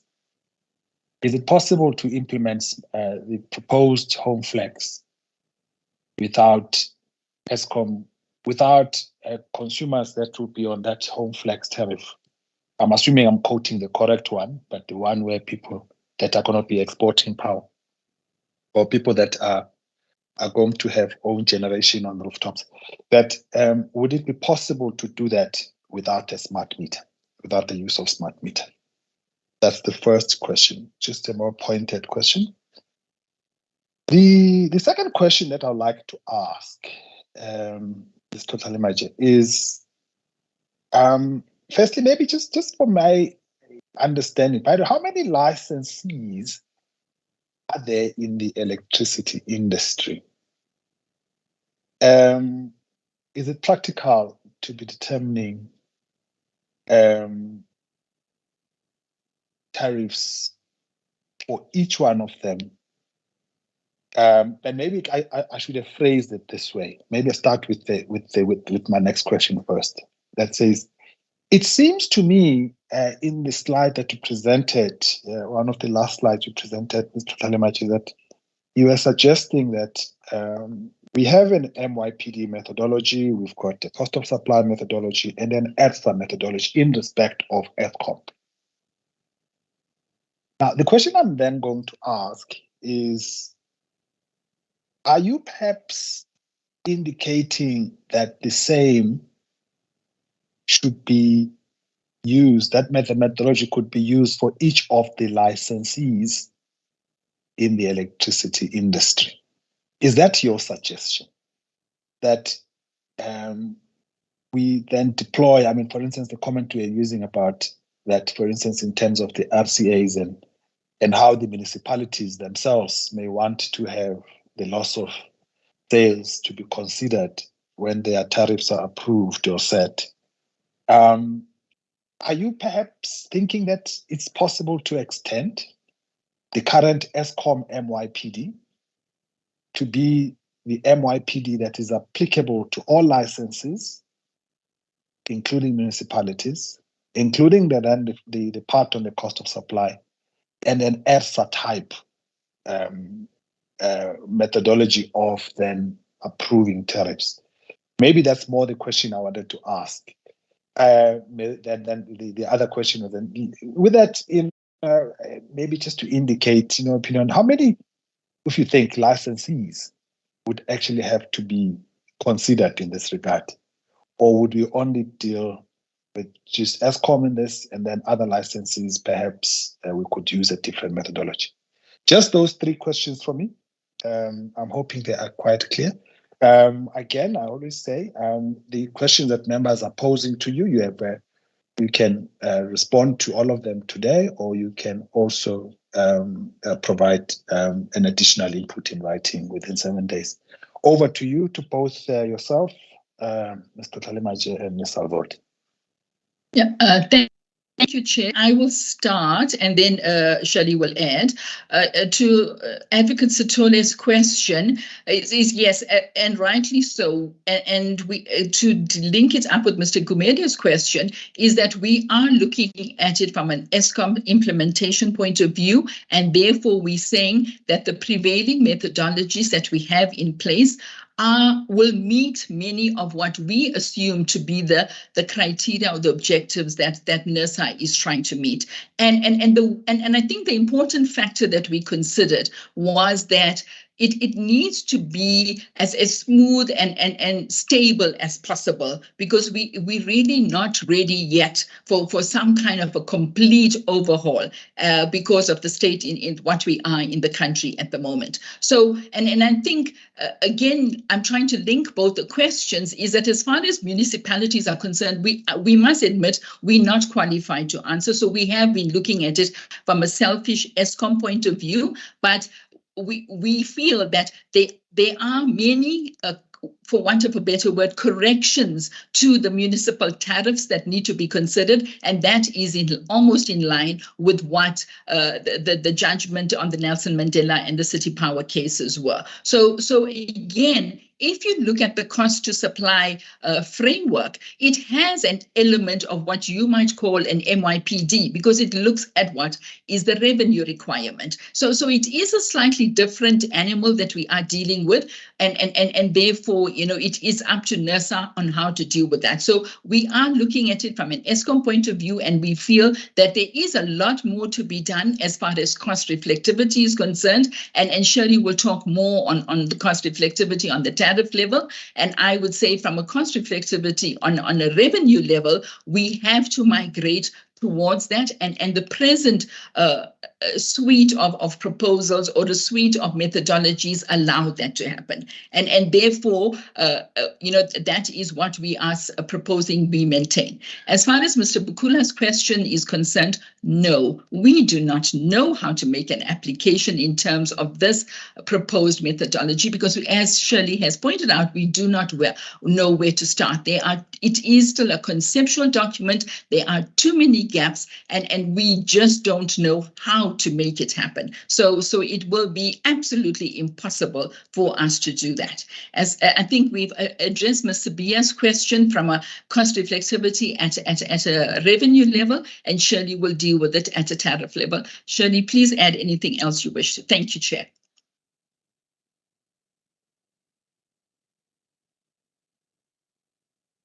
Thank you, Chair. So on the cost reflectivity at a level, on the level, that's just dealing with the overall costs. But cost reflectivity on a structural level is where you break down those costs and allocate them to cost drivers through cost of supply study. So yes, we are certainly in agreement that tariffs need to reflect the costs. And we do believe that costs don't include customers of competitiveness. So costs are costs. You start designing your tariffs with costs, and then if you have other principles that need to be applied, like subsidies, these need to be done in terms of a national framework. And I think we've made comments on this previously. We're not the only ones that have commented on this. Then on the HomeFlex issue, it's predicated on a smart meter, 100%. You do need a smart meter, and Eskom is rolling out smart meters to our customers. So any customer that does want to convert to HomeFlex, we will install a smart meter for that purpose. Then there was one question about the practicality on the how many licensees in the industry. I do want to mention that, and Harsha touched on it, where the principles of the MYPD are sort of captured in the cost of supply framework.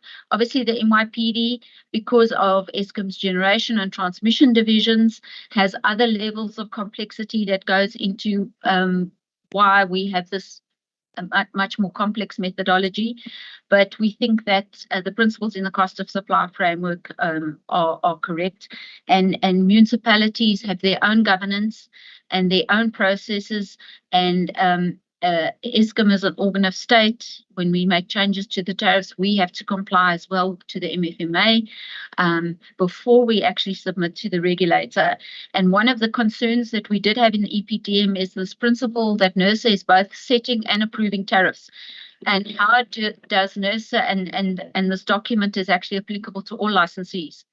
including municipal distributors.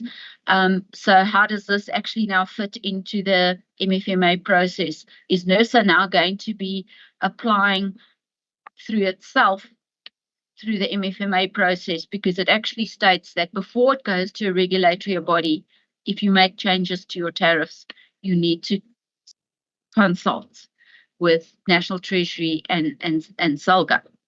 So there's a little bit of level on this confusion about setting and approving, and Hasha did touch on it in her submission. So I think, Chair, we've responded to all the questions that were raised so far. Thank you. Thank you very much to both yourselves, madams. It is indeed, we always appreciate input from Eskom. You remain, even in an unbundled state, in all of the changes, you remain the main electricity player, and therefore your opinions are, and your consideration and your concerns will always be taken seriously. We have given you a lot of time, and maybe rightfully so. So we'll now move on to, just before I forget, thank you on behalf of NERSA. Can we now move on to, well, this was going to be the last presenter. However, Mr. Mabunda, can you confirm that Mr. Hinda is indeed going to be making an input, and therefore we need to consider him as well? Just confirmed, Chair. All right.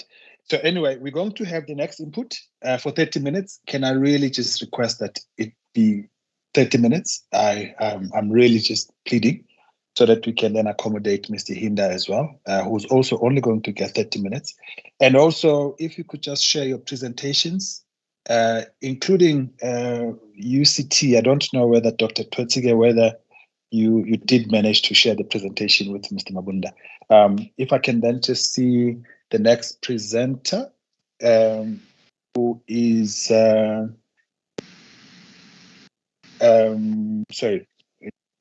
Representation, Mr. Gumedi, no worries. All right, thank you. All right, can I see the next presenter, please? Sorry, I don't know why my system here, I've just done I normally know who's supposed to be the next presenter. Mr. Hendrik, let me just go through this agenda again. The next presenter is Mr. Hendrik Barnard. If I can just see you and see whether it be. Thank you, Mr. Barnard. I can clearly see you, and it's just I can see you, but vividly. I think there is a bit of light on the back, but you are visible. No, it's okay. You are visible. It's just for the swearing in, and then you can switch off your camera if you so chose. Can I just ask, would you object to taking an oath or an affirmation? No, I prefer the affirmation. Okay, if you can then affirm the following. Do you solemnly declare that the evidence, all the information that you're going to give to this panel is the truth and the whole truth as you know it? Yes, I do. All right, for the record, please state your name, the organization that you are representing today, and your designation in it, please. My name is Hendrik Barnard. I'm a consultant with a small company called ELS Public. Thank you. All right, thank you. I'm assuming that you've got a presentation, which hopefully you've shared with Mr. Mabunda. If you can flight that, you've got 30 minutes for your presentation, sir. Yes, I'd like to share myself, then I can regulate the speed as well. Yes, it's better for me. All right, your 30 minutes starts now. Thank you. Right, starts as soon as you flight the presentation. Thank you. Okay.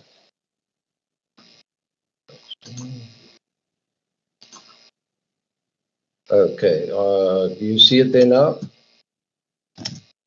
It is visible. You can proceed, sir. Thank you. All right, so this is a lengthy document, so I'm going to focus just on some key comments around the ESI restructuring, the merit order, the pricing, and then some conclusions. It's very little time to address all of these issues, so I'm going to focus just on some key issues. I've been in the industry now more than 40 years, of which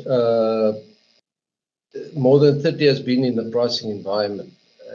30 years ago, when I started in Eskom pricing department, the then pricing team manager went overseas and started the development of time of use tariff. Tariffs which we had at that time was what is now being proposed, namely one for baseload customers, for commercial customers, domestic customers, etc. So this proposal is taking us back 30 years. I don't understand the big changes we are talking about here. We have an amazing industry. We have amazing methodologies and standards, which is sublime compared with many of the other industries I've seen. What we need to do is to build on those. This EPDM proposal is a total deviation from all the good stuff we've done to date, and I really don't know why. The problem that we see with the Eskom RCA, we cannot understand it. This is a internationally accepted norm. When you have a monopoly and you have a revenue requirement standard set, then it depends, the price levels depends on the volumes. The MYPD is just, it's like a long-term wage negotiation. It's to give certainty of all the players in the industry where we are going to. So that's the purpose of having a multi-year price determination. I don't know why this thing is so criticized in the EPDM. There's this perception created in this document that now all municipal non-payment problems will disappear, bad service and corruption will disappear. It's simply not going to happen. It seems like this court case has put NERSA on this path of trying to change everything rather than focusing on improving the wonderful stuff that we have in the industry. It's really a concern. The process that was formulated, first of all, half of the statements made are policy statements, and a policy is supposed to be made by government. The EPP was approved by cabinet, and many of the statements made now, as has been said by Eskom, is totally contrary to the EPP. So therefore, we have to question the legitimacy of this. Surely the changes should be done through a working group, not NERSA with consultants, but an industry-wide working group. The previous documents, as Eskom has said, the proposals have not been taken cognizance of. And even some of the comments had said that, you have missed the point. But maybe NERSA has missed the point. Really, this just shows that there's this consultative process, but inputs are ignored.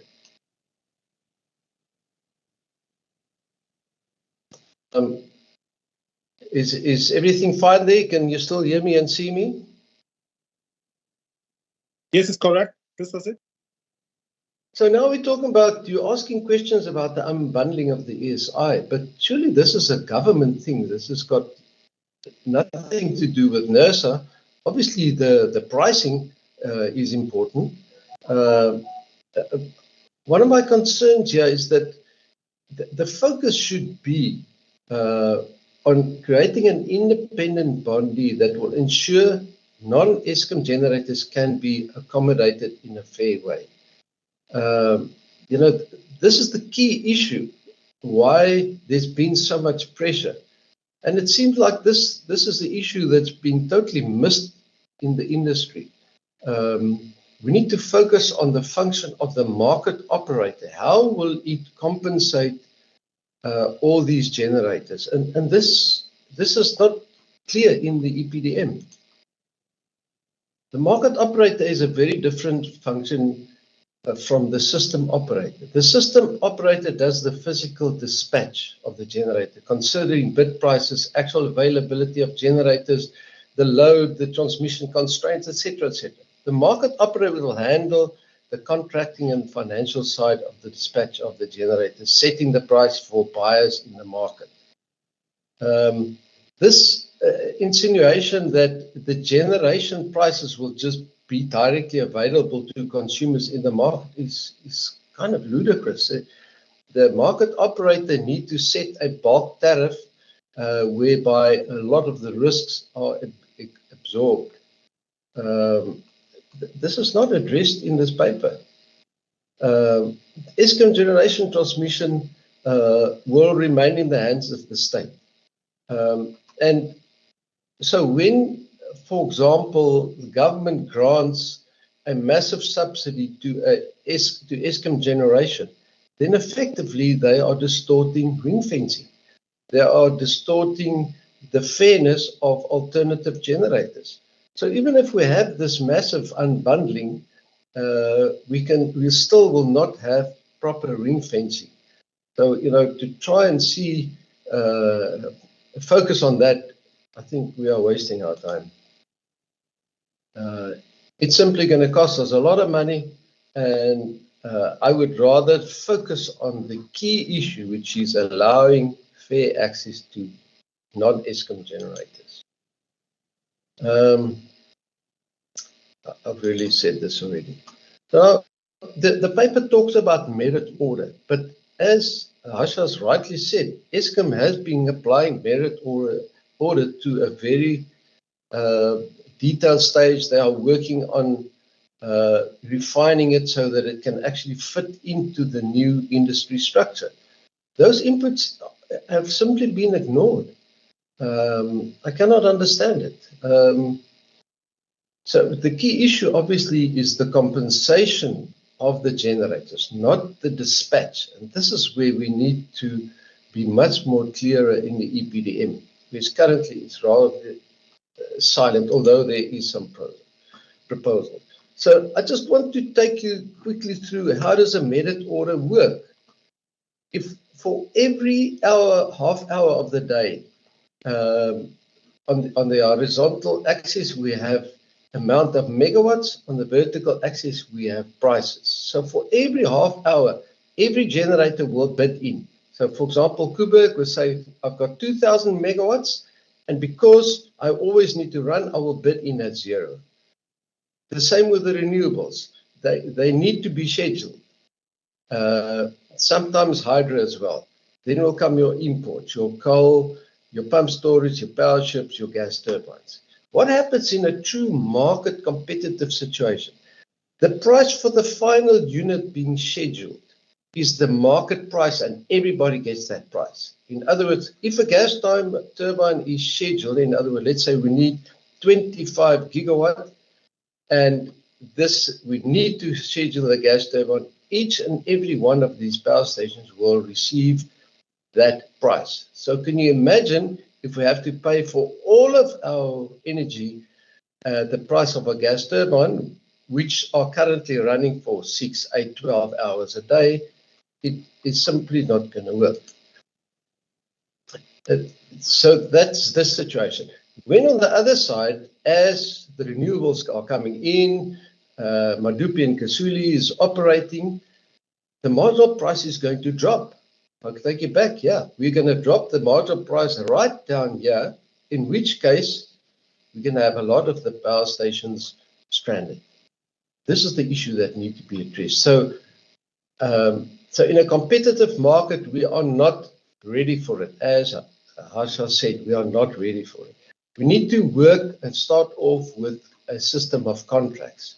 So there should be payment for fixed costs and variable costs. That should be linked to prudent costs, so the revenue requirement formula need to apply. The amount of kilowatt must be linked to that.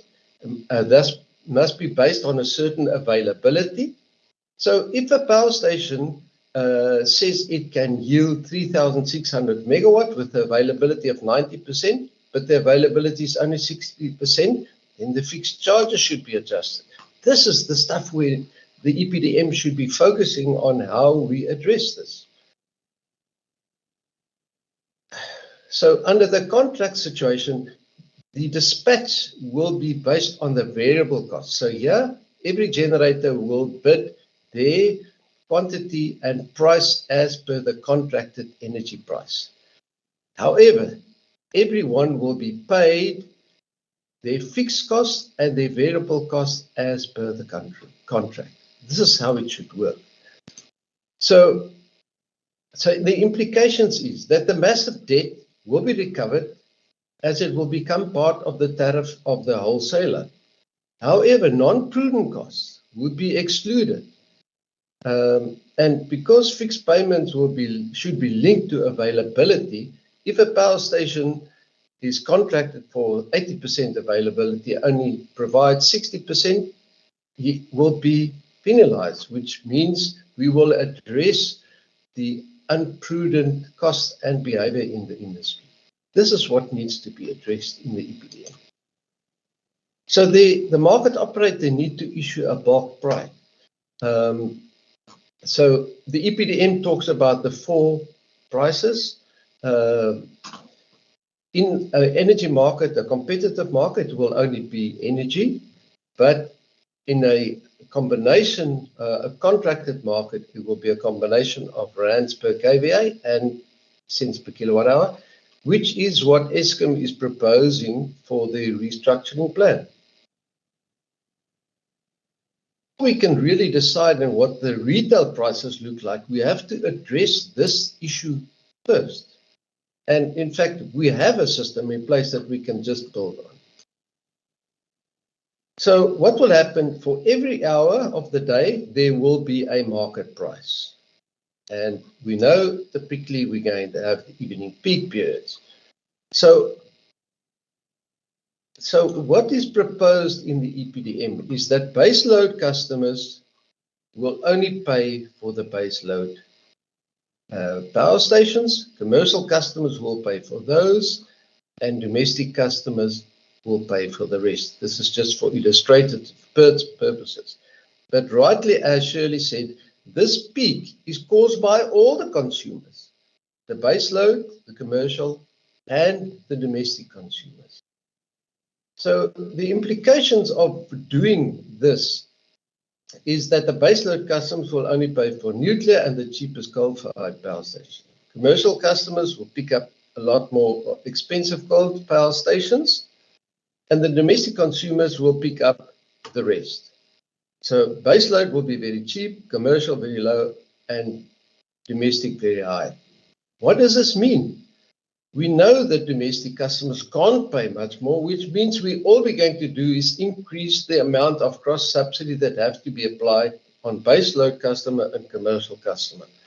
What have we achieved? Nothing.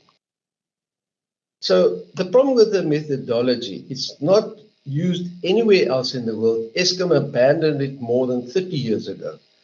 The big utilities all apply time of use tariffs or dynamic hourly prices, not fixed energy prices. This is totally against moving to a market-driven approach. And then there's no incentives for consumers to change their profiles. When Eskom introduced the time of use tariffs 30 years ago, the mind said, no, we are base load customers, we can't do anything with it.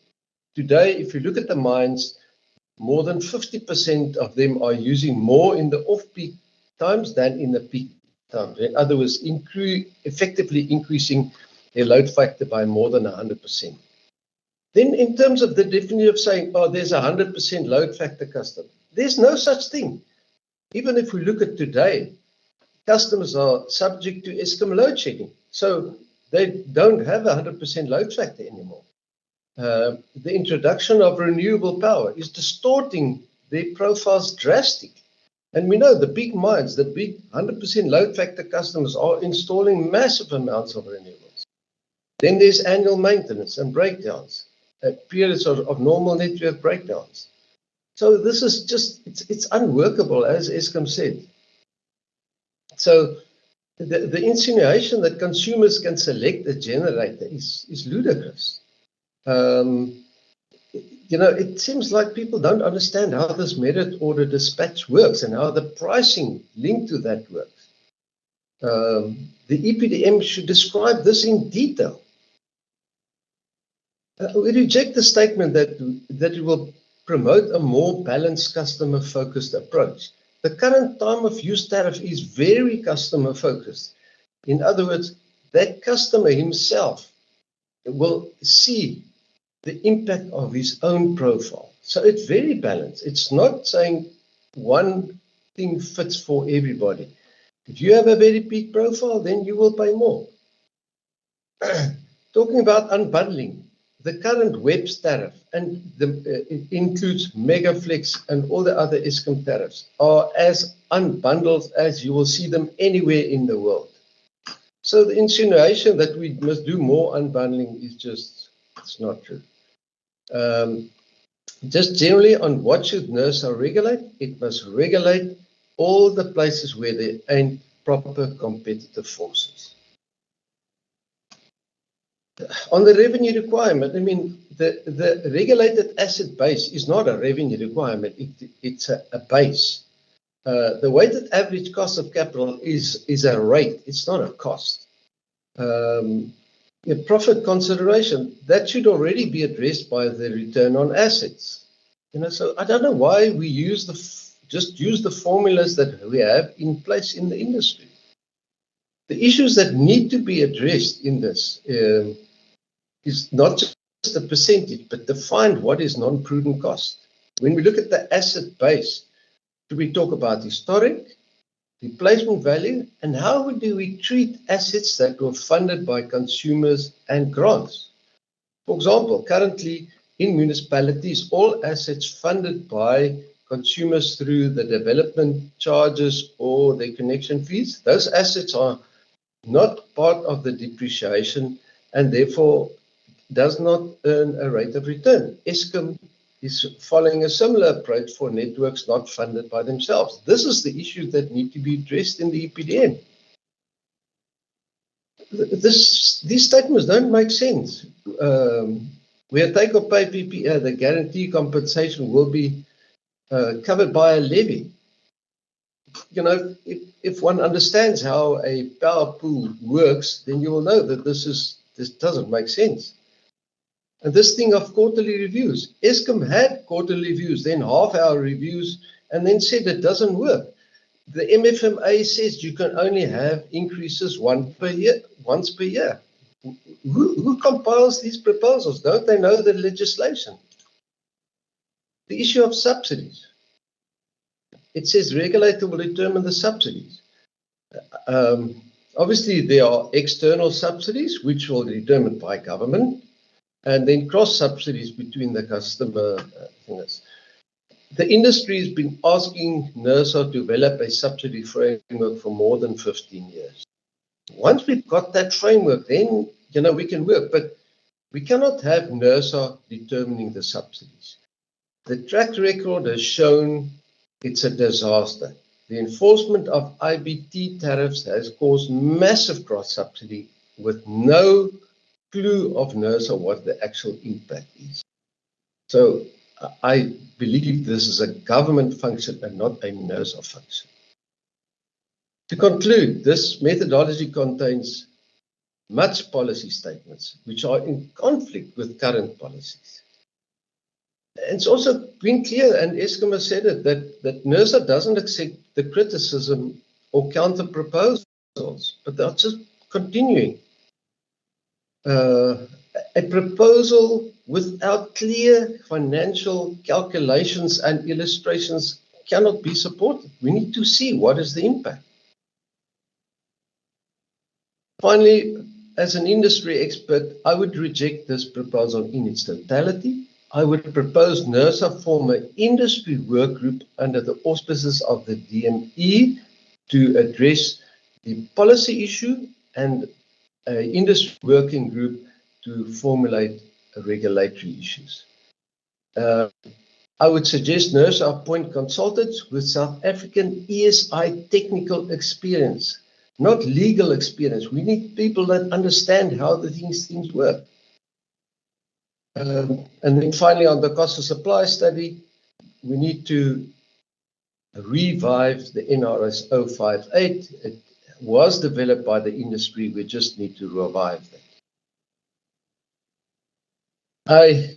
These comments might sound very critical, but I've been in the industry so long, it's my whole life. I'm loyal to the industry. We have wonderful players. We have lots of problems. But I believe this EPDM is a counterproductive proposal, and I really think we should start afresh and do something that builds on the good practices already in place. I thank you. Thank you, Mr. Barnard, for your presentation. Members, you've got the presentation before you. Any questions by show of hands, members? If you've got any questions or comments,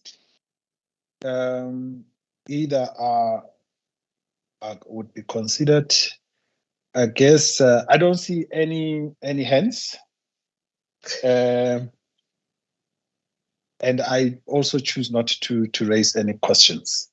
All right, Mr. Barnard, it doesn't seem like you've got any questions from members. Your presentation is clear enough, and there are no comments either.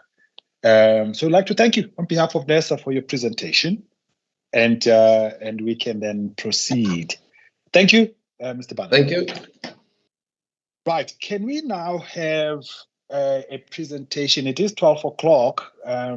I have not allowed for any break, but it's I'm assuming that people are free to take a comfort break while others are presenting. Can I ask Mr. Frank Hinder? And also, Mr. Hinder, I'm hoping that you have shared your presentation with Mr. Mabunda. It does make the questioning a whole lot easier, or at least the understanding of your inputs a whole lot easier. But before we start, Mr. Hinder, you are familiar with the process. Would you object to taking an oath or an affirmation? Good morning, Chairperson, and good morning, colleagues. Not at all, Chairperson. Thank you. In that case, kindly raise your right hand and affirm the following. Do you solemnly declare that the information or the evidence that we are going to give to this panel is the truth and the whole truth? I do. Thank you. For the record, please state your name, the organization you are representing today, and your designation in it, please. Frank Hinder from City Power, Senior Manager Tariffs. Thank you, Mr. Hinder. In that case, I assume you've been given presentation rights. If you can then maybe begin to flight your presentation, put it in flight mode, in presentation mode, and proceed. You've got 30 minutes then.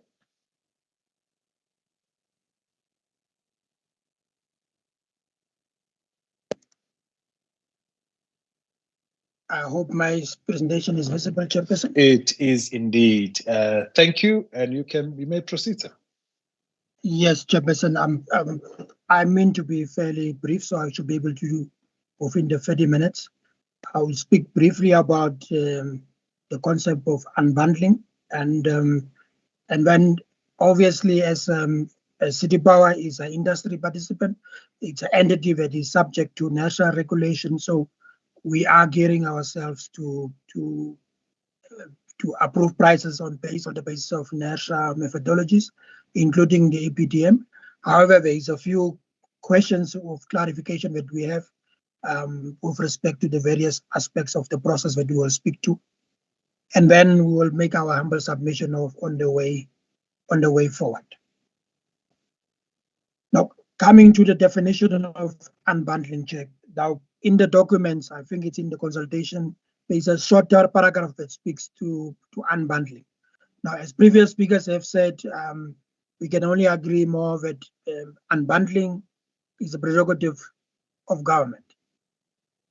However, and not necessarily national, so it shouldn't necessarily feature in our methodology documents for as much as the pricing must prepare for whatever eventuality.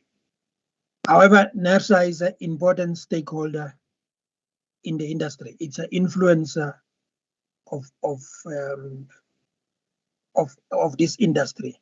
So therefore, when you look at that unbundling definition, we felt that it is NERSA has a responsibility to look at unbundling in its entirety whenever they speak to that. For example, there is no mention about the role of generation, and NERSA should appreciate that. The independent, unbundled industry, especially the one that is moving towards market formation, cannot do so unless there is competitive generation. And the same way, even when it comes to distribution, Chairperson, unbundling has to ensure that there is equal access to the transmission system operator for equal size entities.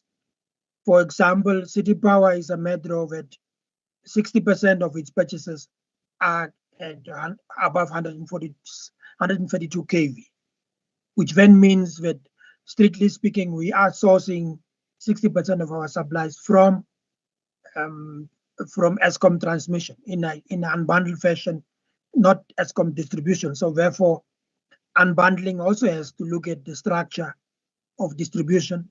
It also means that, even for the rest of the 40% of it wouldn't make sense for us to be sourcing from another distributor.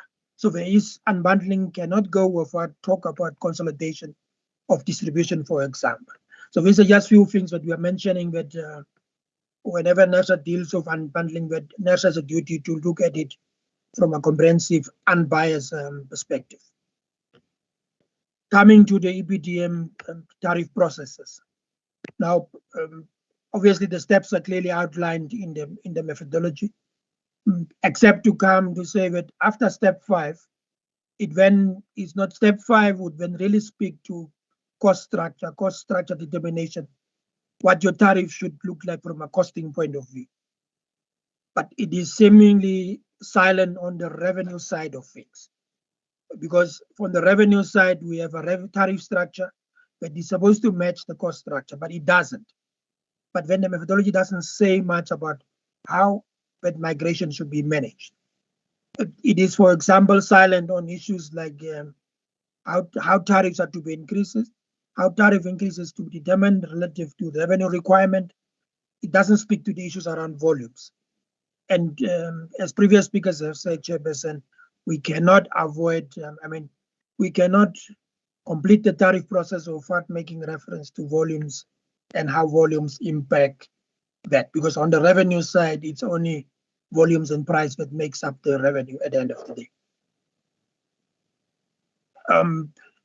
There is also a proposal around asset valuation methodology, which is fine. All we are saying is it needs to be clear on the valuation approach, and NERSA must start thinking about putting an asset library together, so that a 20 MVA transformer is valued the same by all the different distributors or any players in the market. In terms of the primary energy definition, the methodology is meant to cover everybody, including municipal distributors, but are not generating electricity. So the generation primary energy equivalent for us is not defined in the methodology. The methodology talks about primary energy, which talks about coal and real primary energy that needs to be banned. In our context, primary energy is bulk purchases, which is not addressed in the methodology. Now, one can obviously want to assume that one means the other, but because these are called rules, they have to be explicitly defined. Otherwise, it becomes a challenge. Now, the methodology also talks about studies that need to be done. The customer demand profile needs to be understood. It doesn't say how long that will take, and once that is understood, how will it impact on the price determination process? It is not clear, Chairperson. For example, we are talking about we need to understand the energy sensitivity of individual customers, and for that to happen, you need to understand what the customer's proportional energy use is relative to their overall cost. Now, many of our customers are private businesses. They may not want to disclose this kind of information. So it might be difficult to collect this kind of information. But even if we have the information, what does it mean what does the methodology say? How should we treat different customers depending on their energy sensitivity? It is not clear. Customer load profiles. First, it may be cumbersome to collect them from individual customers, and especially when we're mindful of the fact that under the cost of supply study, cost of supply is premised on understanding the cost of supplying the customer category, not individual customers. The load profiling, the load 1 up to 4 concept is not clearly, it's not clearly demonstrated what it means. NERSA can do a study to place the customer in various categories in terms of load 1 up to 4. And then what happens? It's not clear. It then leaves us with maybe we will have to start to speculate in terms of what NERSA means, how this is meant to impact. But then it's also not clear in the sense that every customer has got the element of baseload. Even a residential customer, a residential household, there is element of usage in that household that runs 24/7. And there is that part that runs during certain hours of the day. So it is not clear. On the one hand, the concept may not be completely different from time of use, because time of use is also pretty much the same thing, except it then says that the guys that use electricity at night, the base load guys, at night we pay a certain price because the generators that are costly are out of the market anyway. So it makes sense to, but if you then start to say that you look the customer in the eye and when you say this customer will pay the same price 24/7, meaning also during peak hours will be subjected to the same price. The ability for us to implement that practically, it is a bit complex. I'm not sure other people that have done research say it has not been done elsewhere in the world. Can we afford to try and do things that are not concepts that have not been proven anywhere else in the world? Furthermore, this concept also seems to contradict the issue around merit dispatch, because in the merit dispatch, or especially in the market environment, as was indicated before, individual generators come in at their cost when they come in, but whatever the clearing price is at a given time in the hour, in the day, especially during peak hours when every generator gets the same clearing price. That's what the market system right now is saying, and that's what the time of use is premised on. Now, if I am paying the clearing price as a utility, how can I afford to give my customer a baseload price during peak hour? It is a bit complex.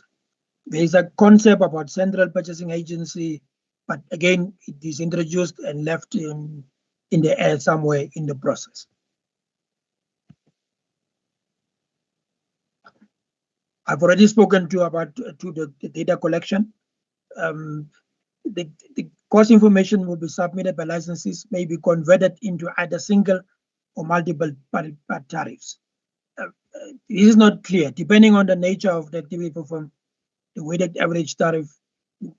It is not clear what is meant by WAT and whether, because the chapter, whatever has been said there under paragraph 12 is left in the air.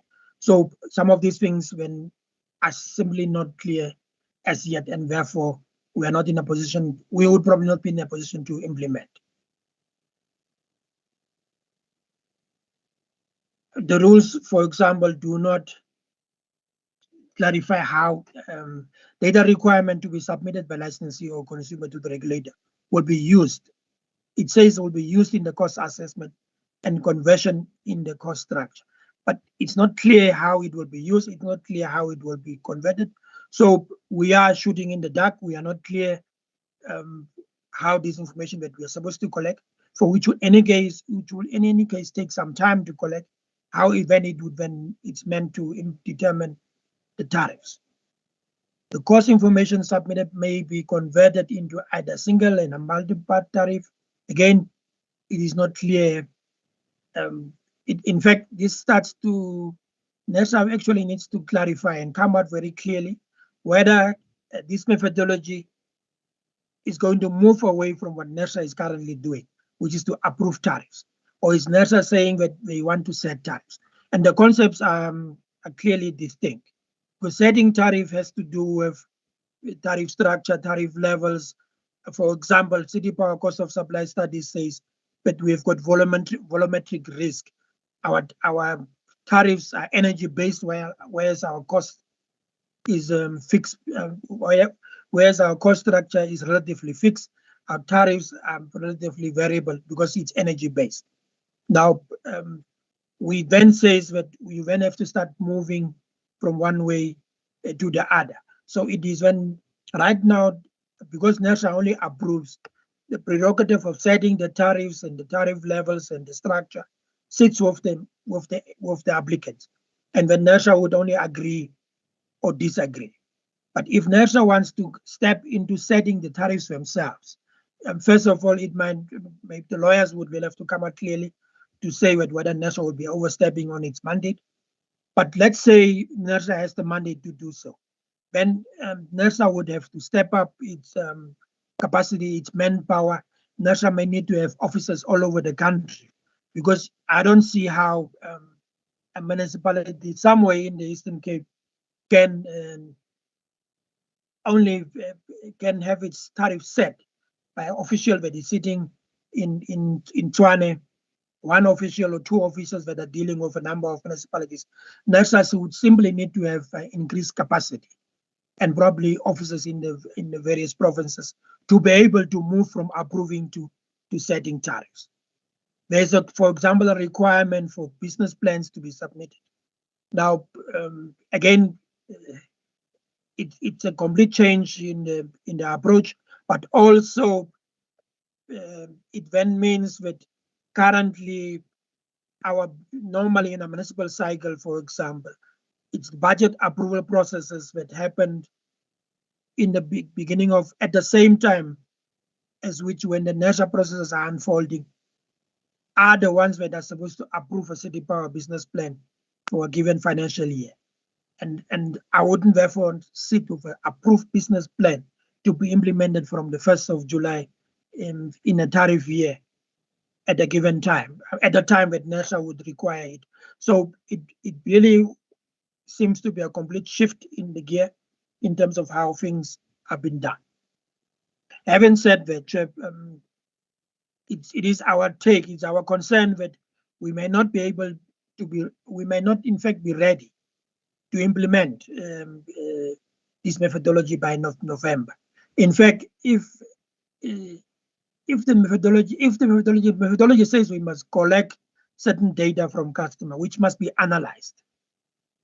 Now, if the method, it then assumes that once the methodology is published, is final, that collection process has to start, it has to be analyzed, and come 1st July, we have to implement tariffs based on, it simply doesn't look like it is feasible. So what can NERSA do in the meantime? We have a MYPD methodology that can be adapted to cater for municipalities that would have NERSA approved cost of supply studies, which is also a challenge because now all the 200 plus municipalities are supposed to submit cost of supply studies, and the process of approving cost of supply studies is not moving at the pace necessary to enable municipalities to implement tariffs based on those studies as approved by NERSA. It may also mean that NERSA may have to seek extension for the current methodology to the extent that it may not be possible, and I'm referring to the municipal tariff increase methodology, which by court order has to discontinue. If we're not ready with the new approach, then something needs to be done from NERSA side so that it is able to present us with a methodology that we can use as municipal entities, not just city power, but the industry in general. That should allow NERSA to revise the EPDM, and that should be guided by international best practice so that we don't have to reinvent the wheel, because regulation is well established internationally. I submit, Chair. Thank you, Mr. Hinder. I was surprised actually that you had not registered to present. Don't know what had happened earlier, but we really appreciate that you did eventually submit to present. All right, thank you from City Power. Could I kindly, and thank you again, you've done this well within the allotted 30 minutes. Could I then request members to comment on to ask you questions or to comment on your presentation, please, if there are any questions or comments? Members, going once, twice, 3 times. Maybe just, can I just pose a couple days? It seems to be, is your understanding, or is it what the EPDM, the document maybe have come up, is that the idea was that the implementation of the rules is supposed to be from November 2023. Is that how it is? In terms of the communication, is that how it looks, Mr. Hinder? Is that your understanding? That's number one. Because if that's perhaps there might have been a miscommunication. And then, secondly, I just wanted to understand. I mean, you are pretty familiar with ECB, the Electricity Control Board next door. What's your view? Do they set or approve tariffs? I'm talking about unbundled tariffs. And of course, I'm just quoting them because they've got a similar constitutional structure to ours in terms of the role played by municipalities. Maybe they've done a bit better in that they have approved the red structure that we may have struggled to do here in the country. But in your opinion, what is it that they do? Do they set or approve tariffs? Is that and talking about unbundled tariffs? And if they do, you reckon NERSA can't be able to do the same? And perhaps why? And then thirdly, just a question for you. In your last slide, second last or last slide, are you suggesting perhaps that it is possible to extend the ESCOM MYPD to municipalities? I guess I'm just linking it to the earlier question that we actually asked ESCOM, to which they couldn't respond on your behalf. If you could maybe just assist in that. I saw Advocate Sitole's hand went up, but it went down. I don't know whether, before I recognize Mr. Pogula. Advocate Sitole? Chair, it was down. I think it went down by mistake. Yes, Chair. I just have one question for clarity to Mr. Hinder. And thanks, Chairperson, and thanks to him for his presentation. And I think in his presentation, I may have missed one of the slides, but as I was listening, he tried to indicate the difference in terms of NERSA's role when it comes to approval and setting of tariffs. And he said it's different. In my understanding of our current act, the Electricity Regulation Act, is that NERSA may set conditions relating to the setting and approval of tariffs. Is he, if I heard him correctly, saying that NERSA has a different role in those two areas? If he can just repeat what he said, Chairperson, just for clarity, so that we move on having the same understanding, because I believe NERSA has got or is empowered by ERA to make decisions or set conditions on both areas, that is when it approves the tariffs and also in relation to the setting of the tariffs. Thanks, Chair. That's the only clarity that I'm seeking, that I picked up from his verbal presentation. Thank you. Thank you, Advocate Sitole. Again, I saw Mr. Pokula's hand. Apologies. I was just considering if you can go ahead. Thank you, Chairperson. Mr. Hinder, I just want to check two things. In the form that the rules are you able to implement?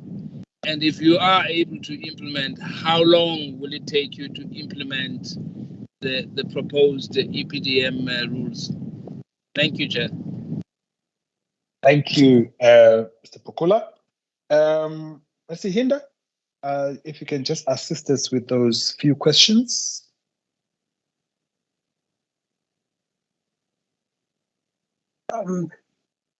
Yes, Chairperson. In terms of approval and setting the tariffs, maybe if I can start there to say that first, in terms of if NERSA can set the conditions that licensees should comply with, we can live with it. That is not a challenge. But when it comes to setting tariffs, now, for example, if I take a large power user, I have got a basic charge, I've got a capacity charge, which is a rent per kVA charge, and I've got an energy charge for the customer, which can also be fixed or time of use or seasonally and so on. Now, when we then set the tariffs in terms of how we want it to be structured, what element, how much we want to recover from basics, how much we want to recover from this and that. That's what we said, and we then submit to NERSA.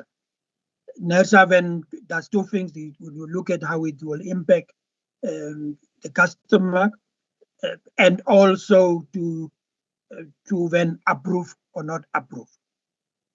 But that is different from me submitting all my tariff information to NERSA and sitting back and waiting for NERSA to determine the tariffs, the tariff levels, and also to approve them and when I implement. So that's two different approaches in terms of, so that's why we're saying that I wouldn't want to go into the legal argument, but let's say even ESCOM, NERSA has the right to do so, then NERSA must come out very clearly and NERSA must gear itself up to do that if it has those powers to do so. But that's really but we don't have a problem with approving plus setting conditions, because it's almost like a framework that you need to comply with when you submit, when you set your tariffs individually. In terms of the rules, we will certainly not be able to implement the rules for the simple reason, for two reasons. First of all, they are incomplete.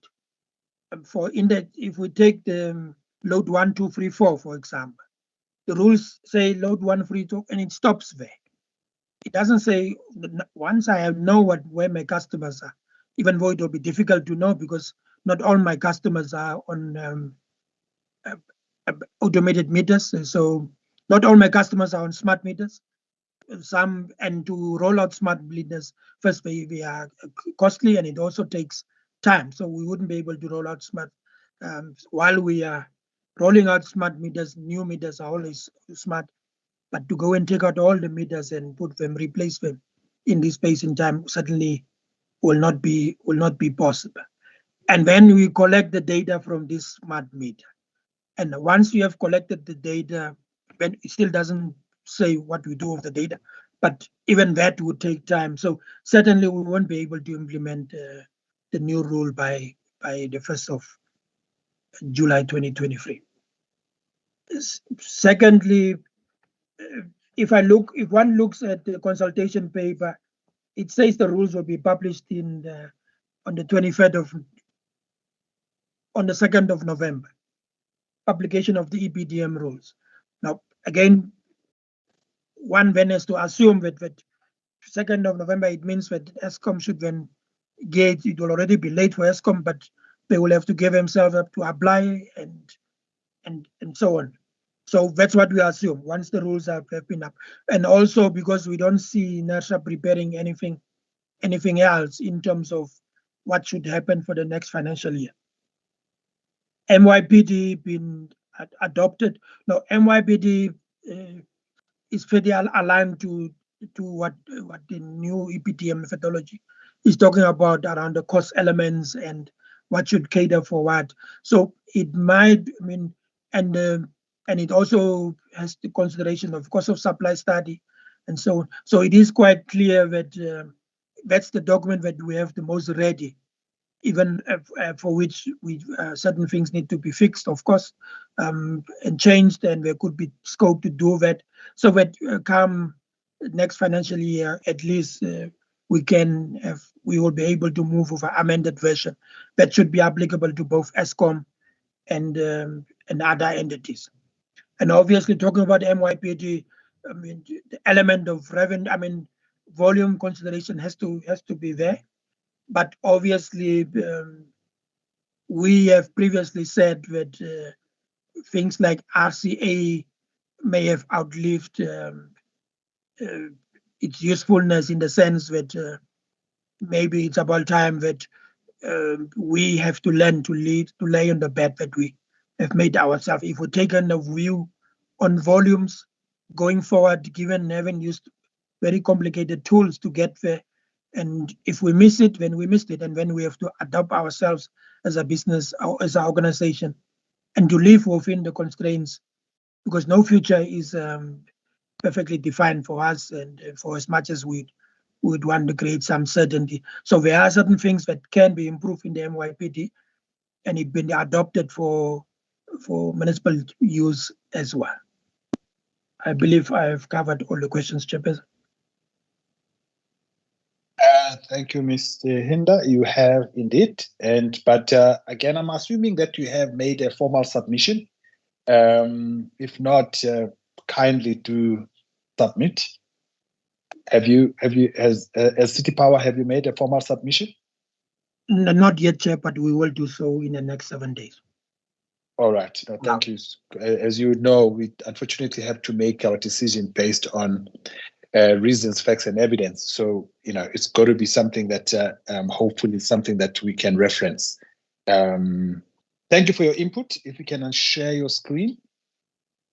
I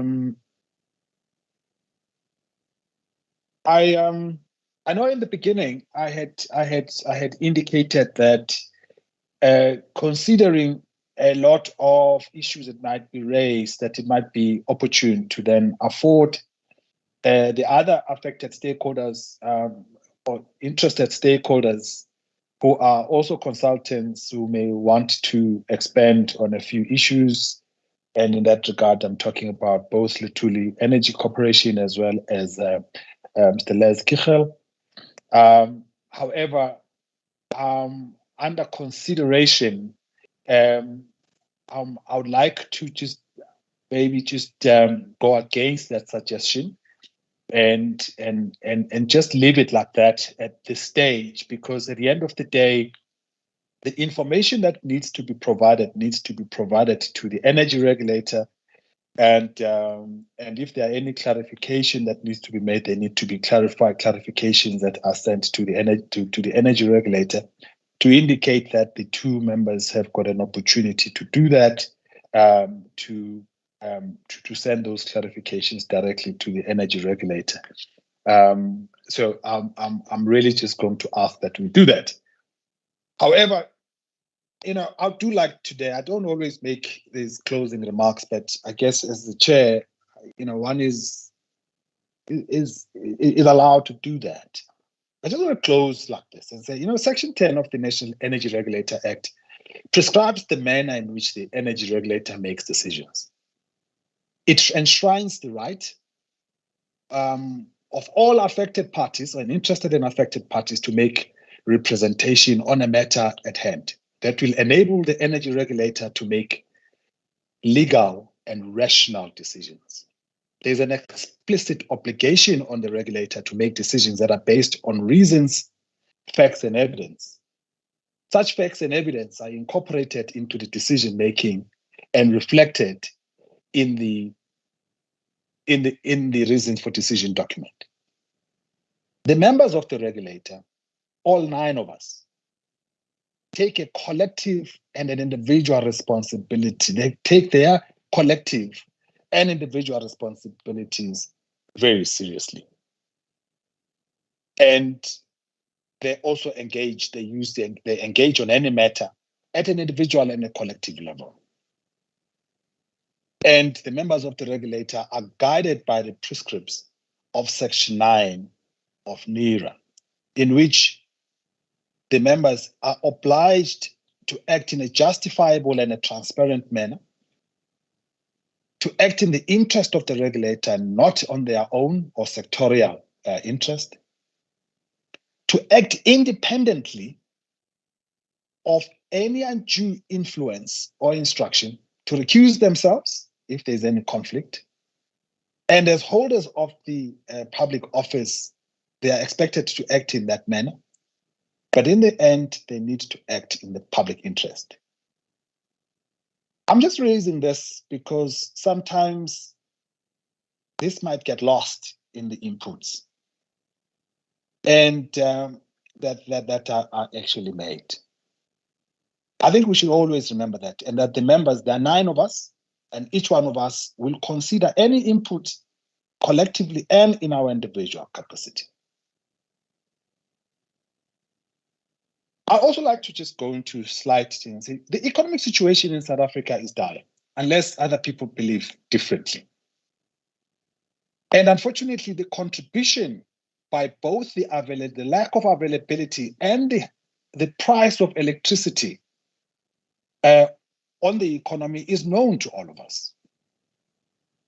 Yes, to some, we should continue doing things in 2023 like we did in 2008, when the electricity demanded and supplied was over 37,000 megawatts, from plants that had energy availability factors, or EAF, of over 85%. And the average selling price at the time was around 20 cents per kilowatt hour. And at that time, Eskom was profitable, with the profits of just under R1 billion from revenues of just under 45 billion rands.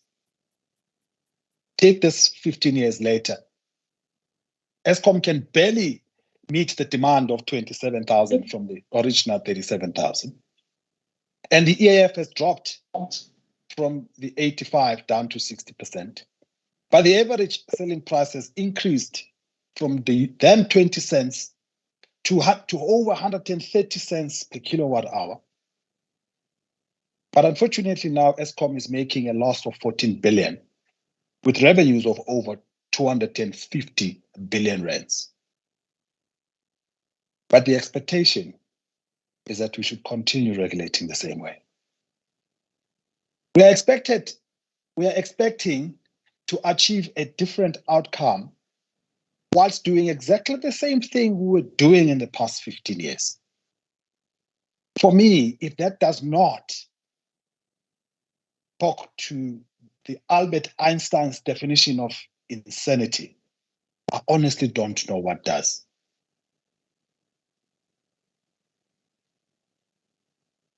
Ours is not the first country where electricity industry is unbundled from a vertically integrated utility. And neither are we going to be the last. The unbundling of an industry is always associated with unbundled tariffs.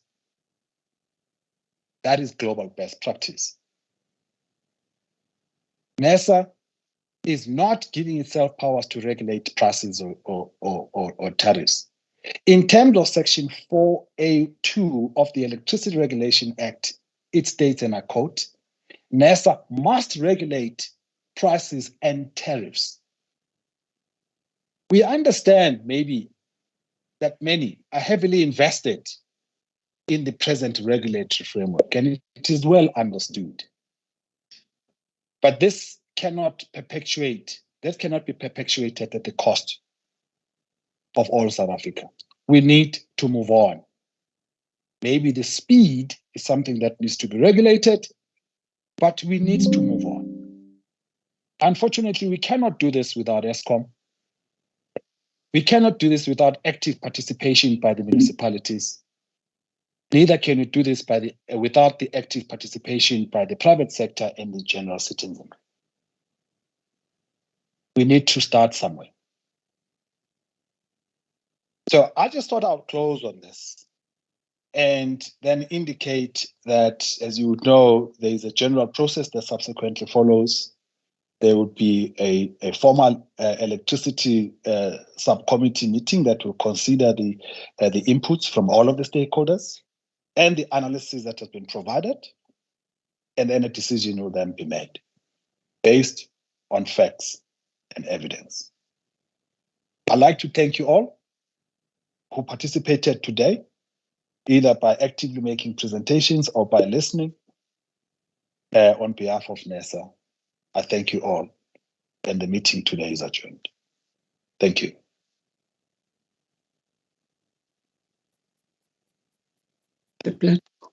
Great.